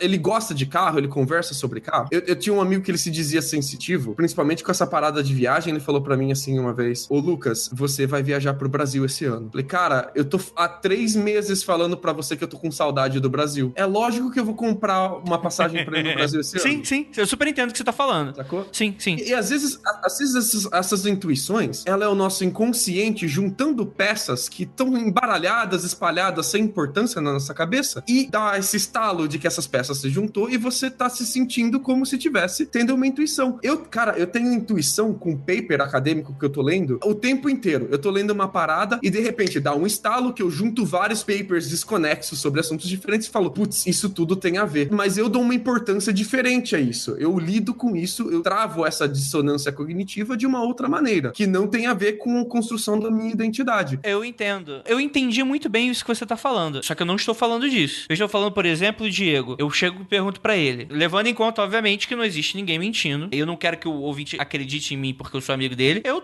não tô ali pra falar que a pessoa tá mentindo nem nada disso. Não, a premissa é verdade. É verdade. A premissa é verdade. Por exemplo, o Diego chegar aí pra mim e falar, Diego, eu tenho um momento que eu tenho uma discussão com ele exatamente sobre viés de confirmação, que é isso que é mais... Você tá falando de dissonância cognitiva, eu conheço como viés de confirmação. Não que é um fenômeno de cabeça, mas é aquilo que a gente costuma fazer naturalmente, que é, quando dá certo, a gente lembra mais quando dá certo do que quando dá errado, a gente ignora, joga no cantinho da nossa cabeça e a gente esquece. Isso é algo natural. Agora, quando eu chego pra pessoa e falo, Diego, tá acontecendo isso, o quanto de que você lembra quando não dá certo? Ele chega e fala pra mim, Andrei, sempre dá certo. Dissonância cognitiva, pra mim, não explica isso. Eu, por exemplo, pra mim, viés de confirmação, explicaria ele 80%, 70%, 50%. É que você tá confundindo um pouco as duas coisas. Dissonância cognitiva é a explicação do porquê que o Marcelo, por exemplo, dá importância a isso. Viés de confirmação é o como ele vai dar importância a isso, sacou? Sim, mas eu tô falando justamente que não são a mesma coisa. Mas aí, acho que cabe a você, que não é amigo dele, pedir pra ele fazer um diário de toda vez que ele tem esse tipo de intuição. Sim, eu concordo com você, mas novamente, a gente tem que trabalhar com o que a gente tem em mãos. Uhum. Não são pessoas que estão ali dentro de um laboratório fazendo aquele tipo de coisa. Sim. Eu até sugeriria a gente fazer um programa disso. Que tal, gente? Vamos ter um investidor aí, vamos colocar essa galera no laboratório e vamos ver o que vai acontecer. Tipo assim, eu, por exemplo, nessa da morte do irmão,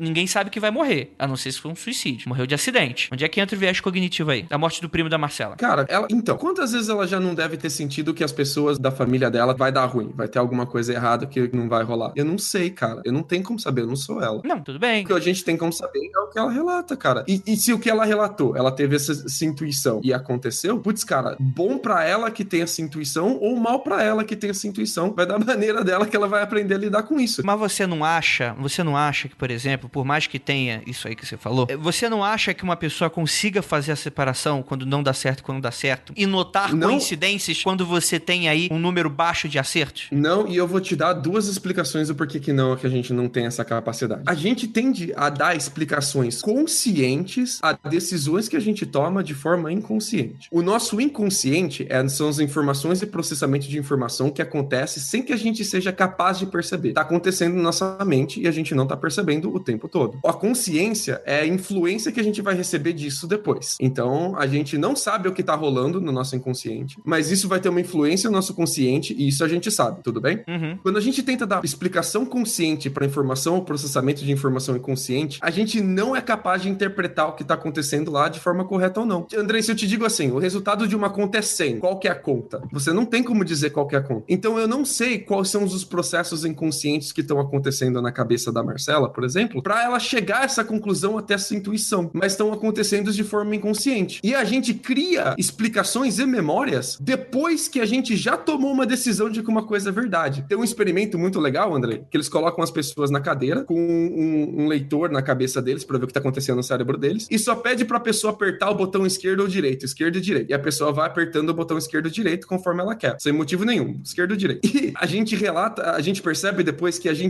quando a gente pergunta pra pessoa por que ela apertou o botão esquerdo, ela vai criar a memória da explicação do porquê ela apertou o botão esquerdo. Ela apertou o botão esquerdo e ela não sabe por quê. Aí na hora de explicar, o inconsciente dela vai criar uma memória pra ela e essa explicação vai se materializar na cabeça dela como se tivesse acontecido antes de ela apertar o botão. Olha que coisa louca. Quando você vai escolher onde comer, por exemplo, que pasta de dente comprado no supermercado, quando você faz qualquer ação que requer pouco pensamento consciente, a gente chama isso de sistema 1. O sistema 1 é um sistema mental que toma decisões no momento, com pouco foco, com pouca deliberação. deliberação. Quando a gente vai passar esses pensamentos do sistema 1 pro sistema 2, o sistema 2 é o sistema que tem mais foco, mais deliberação. A gente cria as memórias do porquê a gente tomou decisão no sistema 1. Então, essa narrativa que ela tá te contando, de que isso bateu, a intuição dela bateu com o que realmente aconteceu, eu nem sequer sei te dizer se ela realmente teve essa intuição realmente dessa forma com que ela tá contando. Pode ser que a parada aconteceu muito ruim e se forma na cabeça dela depois a memória de que ela teve uma intuição muito ruim. Ou ela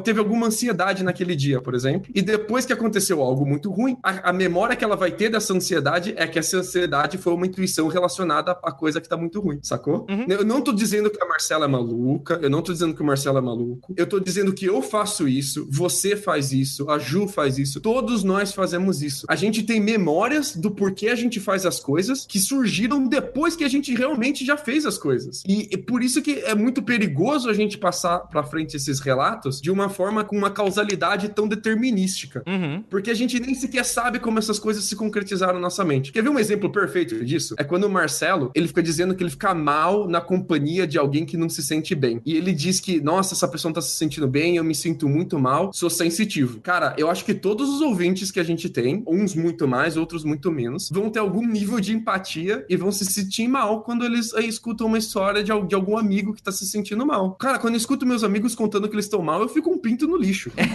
Não, é isso que eu acho interessante dessa parada do cético, assim, mas que ao mesmo tempo, eu acho que pra mim rola muito uma parada de identificação. Lucas, não acontece absolutamente nada comigo. Não acontece absolutamente... Novamente, eu vou repetir. Não acontece absolutamente nada contigo. Tudo que mais ou menos aconteceu, eu consigo dar uma explicação fácil, ou pelo menos não que eu consiga dar uma explicação fácil, mas eu consigo falar que... Eu consigo ter um pouco dessa abertura do tipo, cara, não aconteceu. Eu imaginei esse som. Eu tava com sono, eu tava com alguma coisa. Alguém chamando o seu nome, já ouviu? Eu escuto direto alguém me chamando. Normal, então, exato, normal. Apofonia, normal. Eu sei que isso existe. Só que eu acho isso extremamente diferente do que os relatos de algumas pessoas. Eu não tô falando de todos os relatos que eu gravei no Criptologia. Eu tô falando que eu tô sentindo que isso é diametralmente oposto ao que acontece dessa forma. Eu não tô falando que você tá falando aí não existe. Pelo contrário, eu acredito em absolutamente tudo que você tá falando. Agora, eu não consigo, por exemplo, associar isso. Por exemplo, eu conseguiria aceitar se você falasse pra mim, Andrei, eu acho que essas pessoas estão sofrendo de algum tipo de delírio. E o que eu acho que não é legal de se falar, mas que... Não, imagina, não é isso, gente. Não, eu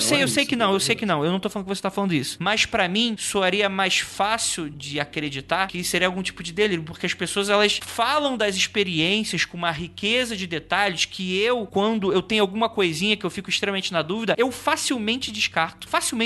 Pra mim, não é. Eu acho muito mais fácil não ser do que ser uma pessoa que simplesmente vai pro extremo oposto pra, não sei, pra provar um ponto. Será que uma pessoa dessa é tão diferente de mim? É porque isso não faz diferença na sua construção de identidade, mas faz muita diferença na construção de identidade dessas pessoas. Por exemplo, aqui nos Estados Unidos tem um paper famosíssimo da narrativa das pessoas contando como foi o dia delas no ataque de 11 de setembro. Você vai falar do Dragon Ball Z que tava passando episódio e todo mundo lembrou. Não. Efeito Mandela. Não. Mas mais ou menos isso. Muita gente falando, nossa, esse é um dia que eu tava no meu trabalho fazendo isso, aquilo. Eu lembro da cor da caneca que eu tava tomando café. Eu lembro que meu chefe me entregou relatório atrasado.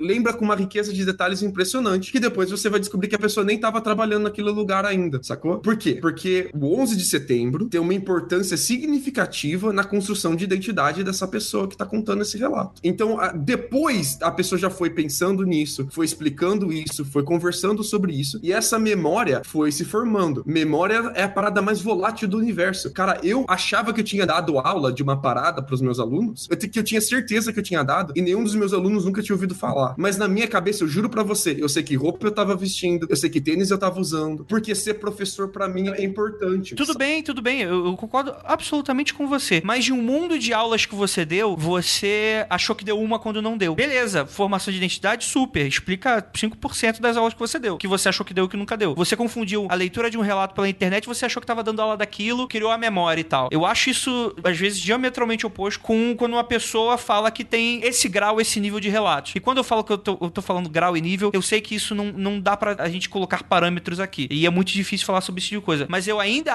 acho que é muito difícil. Eu acho que a pessoa, quando ela veste o chapeuzinho, que ela é o sensitivo, eu acho que essas explicações se formam muito mais fáceis na cabeça dela. Eu vou dar um exemplo. A Marcela fala assim, os remédios não funcionavam com meu primo, os ataques pioravam. A doença, você trata. Os remédios não funcionavam. O que ela conclui bem em seguida? Isso isso não pode ser doença. Cara, o que tem um universo de doenças que remédio que a gente toma remédio e não sara, e não cura, vai em médico, vai em especialista. Tem uma infinidade de pessoas que morrem, muito infelizmente, porque a medicina é limitada e não deu pra salvar a pessoa, cara. Mas A conclusão que ela usa no momento que o remédio não funcionou, então não é doença, é espiritual, é a parada dela tá vestindo o chapeuzinho de sensitivo, sacou? sim, mas essa é a questão. Quando você fala, e eu finalizo isso, você tá usando a mesma forma mesmo termo como eu falei quando eu puxei ali no final. Existe uma limitação quanto ao que a gente pode fazer e ao que a gente pode descobrir, ao que a gente pode crer. Obviamente, a gente tem toda essa crença na ciência, esse tipo de coisa. Eu não tô aqui pra falar mal da ciência, nem falar que você tá errado, Lucas. É limitado. Não, imagina, a ciência tem que falar mal da ciência mesmo. A ciência explica quase nada.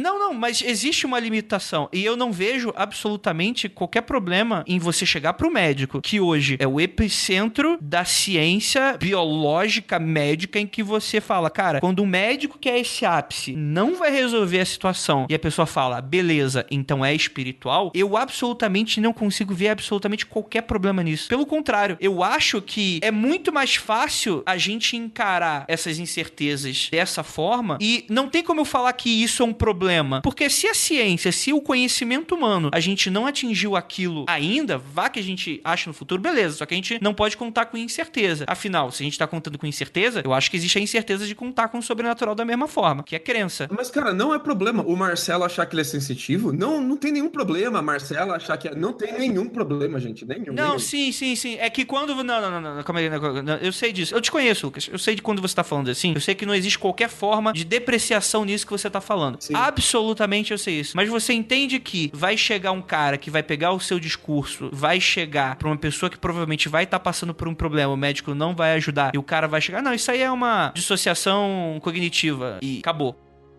Você entende esse silêncio do acabou? Senti. Então. Não, é que assim, tem uma parada que agora eu vou criticar você, os ouvintes, os entrevistados e principalmente os céticos. Eu vou criticar todo mundo numa tacada só, que é a mania de querer explicar tudo. Cara, a maioria das coisas não tem explicação e pô, a gente não sabe. Lucas, a gente sabe disso, exatamente. Mas é essa a questão, e eu acho que esse é o bonito da coisa. A parada não tem que ser, não, é dissonância cognitiva, ponto, acabou. Não, eu não sei explicar e já era. A doença do cara não foi curada, não sei explicar. O meu problema com essa galera que eu tenho, com a galera que se diz sensitiva, não é eles serem sensitivos, eles dizerem que são sensitivos. É ter a certeza, eu já entendi. É a certeza. Sim, claro. É você, em vez de falar, cara, eu não sei o que tá acontecendo, é você falar, eu sei o que tá acontecendo. Aí a pessoa me perde. Sim. O que você acha, Ju? Ai, eu acho tão complicado falar disso. De verdade, assim, de verdade. Eu vou ser muito sincera, né? eu tenho medo de falar. Eu tenho medo de falar sobre isso, de verdade. Porque, assim, uma coisa que eu sempre bato na tecla que, assim, eu não posso, e é uma coisa que eu tenho também me vigiado bastante, porque, por exemplo, no Magicano a gente tira bastante sarro de certas coisas, tal, e tem umas piadas que são meio frequentes, tal, mas eu sempre fico pensando assim, cara, eu não posso desautorizar a experiência dos outros, sabe? Eu não me sinto na moral de desautorizar essas experiências. E eu acho que todo mundo é feito de uma série de fatores, cada um passou por seus problemas e teve uma família estruturada ou não teve, passou por certos problemas ou não passou. A gente viu entrevistados que tiveram, tipo, vidas mega difíceis, assim. Nossa, quanta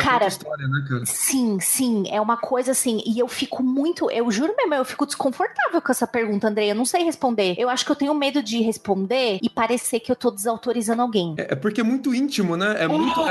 Você mexe com a identidade e com a vida da pessoa, né, cara? E, cara, as coisas que a Marcela viveu, que o Marcelo viveram, tipo, não importa se é verdade ou não, é pra eles aquilo e é a identidade deles aquilo e eles vestem isso. E é isso, eu não tenho que chegar pro Marcelo dizer que ele tá mentindo, eu não tenho que chegar dizendo que ele tá errado, que não aconteceu nada disso, imagina. Você já viveu coisa assim, Ju? Grande parte do que eu conversei, grande parte do feedback que eu recebi foram de pessoas super se identificando. Duas coisas que eu percebi das pessoas super... Assim, não foram todas as pessoas, porque também vai parecer que existe aquela coisa da pessoa do tipo paranormal no Fantástico, que o cara vai mandar você pegar a colher da cozinha, sabe? Não, tipo, existe uma taxa aí que eu imagino de pessoas que podem estar se identificando ficando porque eu tô meio que alterando a opinião delas com o programa. Eu consigo entender. Mas eu acho que eu recebi bastante feedback de pessoas que inclusive chegaram e falaram, pô, Andrei, eu nunca quis discutir sobre isso. E eu notei um receio mesmo, de medo, como a Ju falou na abertura do programa, né? Do tipo, da coragem da pessoa chegar e falar. Porque, além da exposição, obviamente, ela poderia estar falando de qualquer coisa, de política, esse tipo de coisa, mas quando você tá falando de uma parcela de uma população que simplesmente pode chegar pra você e tirar tudo por terra de uma certeza que você tem, de uma maneira muitas vezes leviana, do tipo, cara, você tá maluco, você tá, sei lá, você tá mentindo. Muitas vezes você chegou pra... Acho que você... Eu não lembro se eu tô viajando de cabeça aqui agora não, Ju, mas você chegou a se identificar com alguma coisa? Sim. Eu acho que eu já falei, eu não lembro agora, que eu já falei isso no Magicando. Aliás, eu acho maravilhoso esses ouvintes falam, porque aquela história da sua vida, aí eu falo, como que você sabe isso? É verdade, eu já contei. Tipo, sabe? É muito louco isso ainda pra mim. Eu acho que eu já contei isso no podcast. Quando eu era bem novinha, tipo uns 14, 15 anos, é um relato bem parecido com um dos entrevistados que eu vi, assim, certinho, assim, direitinho, um contorno de uma pessoa. Do mesmo jeito eu também não conseguia ver rosto, eu não conseguia ver feição. E aí eu simplesmente fechei o olho e fiz assim, eu não tô preparada pra isso agora, você por favor pode ir embora.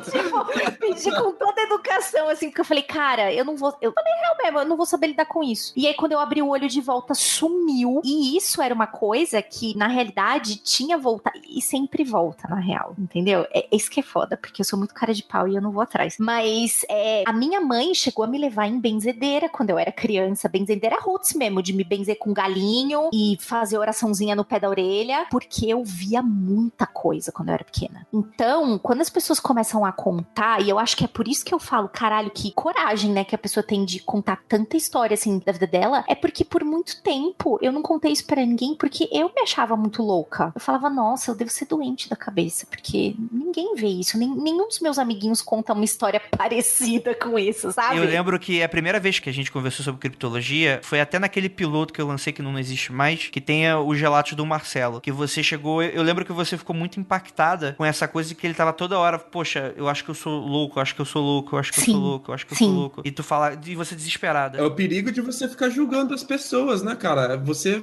vai minando ela e você vai isolando ela, cara. Mas mais do que isso, Lucas, a pessoa nem tava julgando porque ele nem tava falando pras outras pessoas. É da própria pessoa enxergar uma naturalidade em volta. Ele já vem na defensiva, né? Exato. Claro, porque ele tá na naturalidade, ele tá convivendo com pessoas que não têm aquilo. Esse tipo de coisa me bate muito forte em mim, né? Quando a pessoa fala assim, nossa, eu sinto, né, no relato, eu não ouvi todas as histórias, né, do Marcelo, tá, ouvi o programa, mas eu sinto muito no relato do Marcelo que ele tenta dar uma suavizada, né, dando aquela risada, mas eu devo ser louco, tipo, sabe? E isso é uma coisa que bate muito em mim, porque eu passei muito, e eu contei pra poucas pessoas quando eu era adolescente, e pras poucas pessoas que eu contei, bateu mal, assim, sabe? Eu acho que pra uma pessoa só, tipo, a gente meio que se entendia. Na realidade, ele foi meu primeiro namorado, assim, namoradinho de adolescente, que eu já tinha 17 anos, porque eu fui muito tardia. Hoje as crianças já beijam tudo com 11, 12. Eu fui muito tardia. Eu só tive namoradinho com 17. Tem que acabar o jovem. Tem que acabar o jovem. O jovem fica me dando lição de moral na internet. E aí, esse meu primeiro namorado, ele tinha perdido a mãe muito novo, assim, muito jovem. E a mãe dele, pelo que ele conta, mexia com os Paranauê também. Ela era bruxona. E ela faleceu, tal. E aí, um dia a gente tava conversando e eu perguntei pra ele assim, tipo,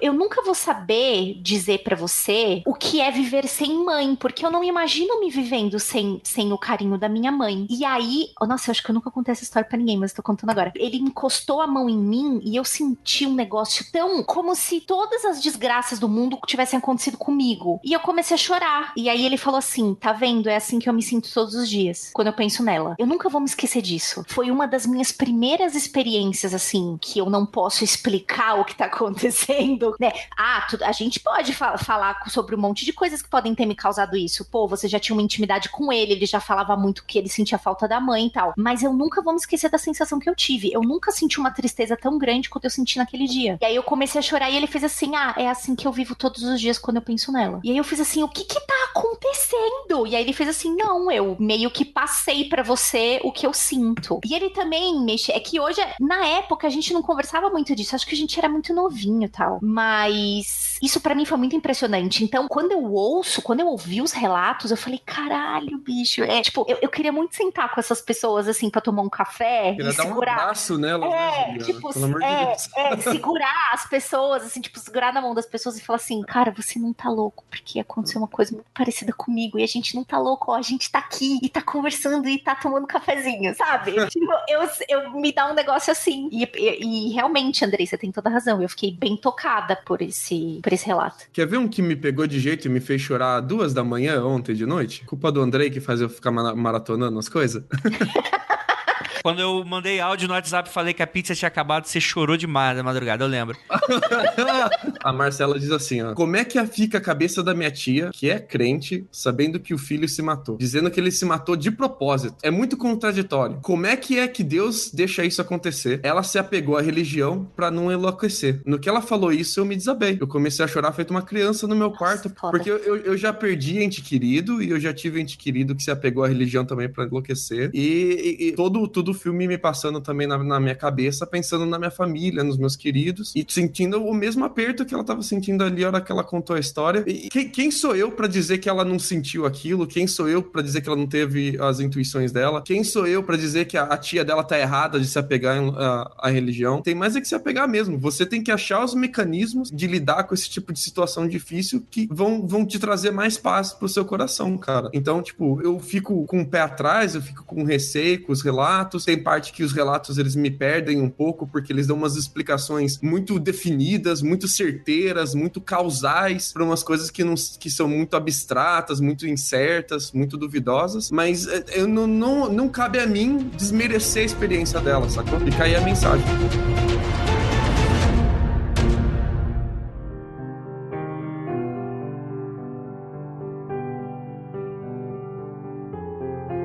Bem, galera, é isso. Esse foi mais um episódio experimental, porque afinal de contas a gente não tá mais criando conteúdo pelo conteúdo dos outros, filme, livro, relato, notícia da internet. A gente tá criando conteúdo através dos nossos próprios conteúdos. Isso eu acho legal, porque vamos lembrar que a gente não é uma TV, a gente não é um jornal de grande circulação, a gente não é um seriado no Netflix, a gente não tem investimento. Então é muito difícil a gente conseguir se dedicar a esse tipo de coisa, assim. Então, primeiro de tudo, se a gente tá conseguindo fazer isso hoje, um podcast sobre um podcast da própria casa, a gente foi lá e entrevistou as próprias pessoas, comprou equipamento, fez tudo acontecer, a gente não tirou relato de um YouTube onde tá o Linha Direto, pegou um trechinho pra dar um impacto, a gente não foi lá no Fantástico pegando o relato do Zeca Camargo falando alguma coisa e encaixando no meio do episódio. A gente produziu isso. E eu só gostaria de lembrar que isso tudo é graças a vocês que apoiam a gente, né? Não só você que apoia financeiramente, como também a pessoa que indica, que muitas vezes ela indica, nossa base de ouvinte cresce e bem ou mal isso vai fazer com que nossos apoios também cresçam, né? É muito importante que a gente comece a ter um pouco mais de liberdade, a gente felizmente tá conseguindo ter, e que a gente aos poucos vai conseguindo aumentar melhor esse nosso conteúdo próprio, né? De que, cara, sinceramente é o tipo de coisa que eu fico até bem tocado dessa forma, porque tem muito podcast sendo feito hoje no Brasil, muitas com os mesmos formatos, regurgitando os mesmos conteúdos, fazendo podcast de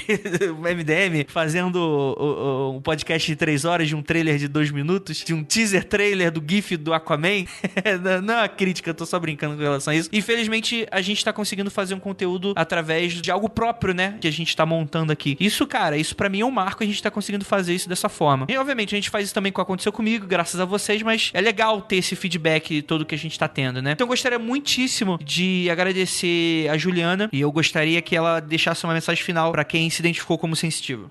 Vocês não são loucos, vocês não estão sozinhos. Eu acho que o Thiago falou uma coisa muito importante. Não pode deixar de se cuidar dos dois lados. Bacana, se você estiver se sentindo muito incomodado com isso, procurar a ajuda de um psicólogo, de um psiquiatra. É o profissional que vai dizer isso pra você, o que é melhor. E por outro lado, procura conversar com alguém, procura conversar com algum believer, sabe? E aí você pode se guarnecer, você pode se assegurar das duas partes, tanto do mundo material quanto do outro, sabe? Mas nunca pensa que você tá perdendo a sua razão, assim. Não pensa que você é menos do que as outras pessoas porque você experiencia vivencia isso, porque eu conheci muita gente que falava, não, eu sou louco, credo, ninguém. E a gente vê isso muito retratado em filmes, mas nunca pense isso. Tente se guarnecer pelos dois lados e procure ajuda. Não fica engolindo isso sozinho, sabe? Você pode ter pessoas com quem, e não digo religião não, mas você pode ter muitas pessoas com quem dividir isso e sentir tirar um pouquinho do peso dos ombros. Show de bola. E eu gostaria de lembrar que tivemos 2 entrevistados que falaram que procuraram psicólogos e o psicólogo falou, cara, tipo, eu posso tratar tua depressão, não posso tratar se tu tá vendo coisa aí, tipo, não foi diagnosticado com nada, então vamos lembrar que também houveram profissionais envolvidos. E gostaria de agradecer muitíssimo a participação do Lucas, que foi de extrema importância nesse episódio, pra gente continuar com essa balança, continuar com essa dualidade. Lembramos a todos que é muito importante, o Lucas, ele é sempre bem-vindo aqui, mas eu gostaria que você passasse no RH rapidinho, sacanagem.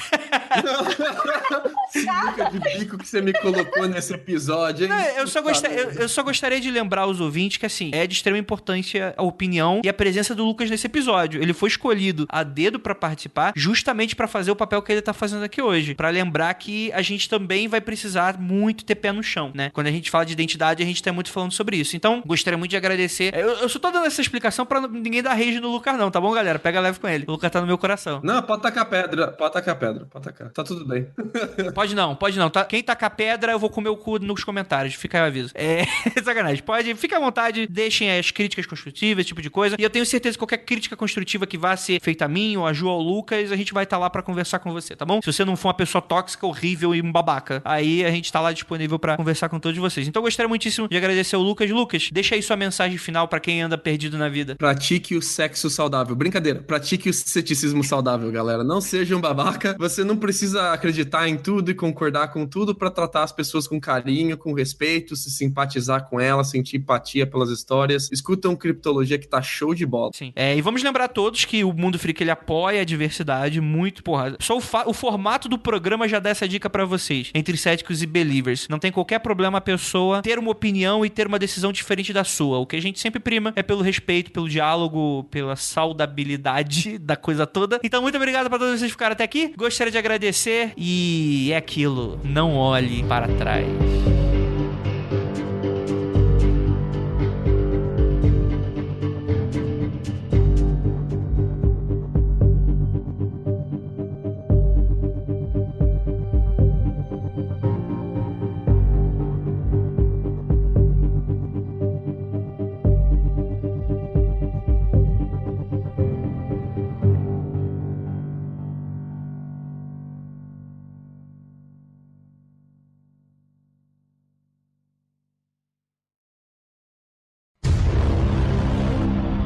Foi o que eu te contei, bicho. Eu tava ouvindo aqui que eu tava atrasada, e aí as gatinhas, tipo, eu tava ouvindo com o celular e tal, fazendo uns negócios manual sentada na cama, as gatinhas deitadas na cama, de repente eu ouvindo lá, não, porque eu vejo uma galera, não sei o que, vê um passarinho e bate na tela aqui da minha janela, que nem no filme de terror. Eu falei, pronto. Olha aí, tá invocando o Paimon? As gatinhas ficaram tudo assustadas. Aí primeiro elas assustaram com o barulho, aí elas foram na janela, aí elas ficaram olhando, cheirando a tela. Aí eu olhei lá pra baixo pra ver se tinha algum bicho caído, né? Mas não tinha não, acho que só bateu mesmo. Aí eu fiquei pensando como é que o bicho bateu. Foi o demônio que mandou, tipo, vai lá assustar a Juliana, dá cabeçada na janela. Certeza que foi. O demônio às vezes fala comigo, fala, Andrei, porra, dá uma cabeçada na janela de alguém só pra assustar de sacanagem. Aí eu vou lá e faço. Olha, você pare. Você pare com isso. Gente, só pra gente... Porque assim, esse vai ser um podcast um pouco diferente do que a gente tá acostumado com... Rapidinho. Me dá um minutinho aí, gente. Tá bom. Opa, fala aí. Alô, tá perfeito? Eu acho que ele mutou e foi embora. Abandonou nós. Largou. Não chore, Juliana. Largou nós aqui. Não chore. Não, agora nós vamos falar mal do Andrei também, já que ele não tá aqui. Vamos contar os podres do Andrei. Tá bom, deixa eu chegar aqui no podres computador. Do Andrei, ele vai ver só a hora que ele voltar eu ver esse bruto aqui. Beleza, rapidinho. Eu já vou te responder. Me dá um minutinho. Aí você vai ver, ele volta e fala, foi a Kitty que tropeçou no fio e mordeu o fio e desligou tudo. É isso aí, ouvinte. O Andrei tem chulé no pé porque ele não lava o pé. É isso aí. Sim. É brincadeira. Ou Sim. será que não? Ele faz de mauzão, mas ele dorme com a gatinha toda noite juntinho, de conchinha. Quer Imagina. dizer, além da Ira, mais outra gatinha dorme junto, a Kitty. Certeza que ele chorou vendo o meu nome, certeza. Né? Fica aí fazendo falou de assim, mauzão. ele falou assim, Juliana, você precisa ver esse filme. Aí eu fiz assim, por quê? Você chorou? Aí ele, não vou dizer. Eu chorei umas 2 ou 3 vezes nesse filme, é muito fofo. Não tem como não chorar. Maravilhoso. No final eu tava com a minha namorada quase sentada em cima do meu ombro de desespero que o casal não se encontrava. Ô dó. Ela tava berrando no cinema, Vera, encontra a menina, caralho! Ai, gente, muito bom. Eu fico nervoso vendo esse filme romântico. Pois é.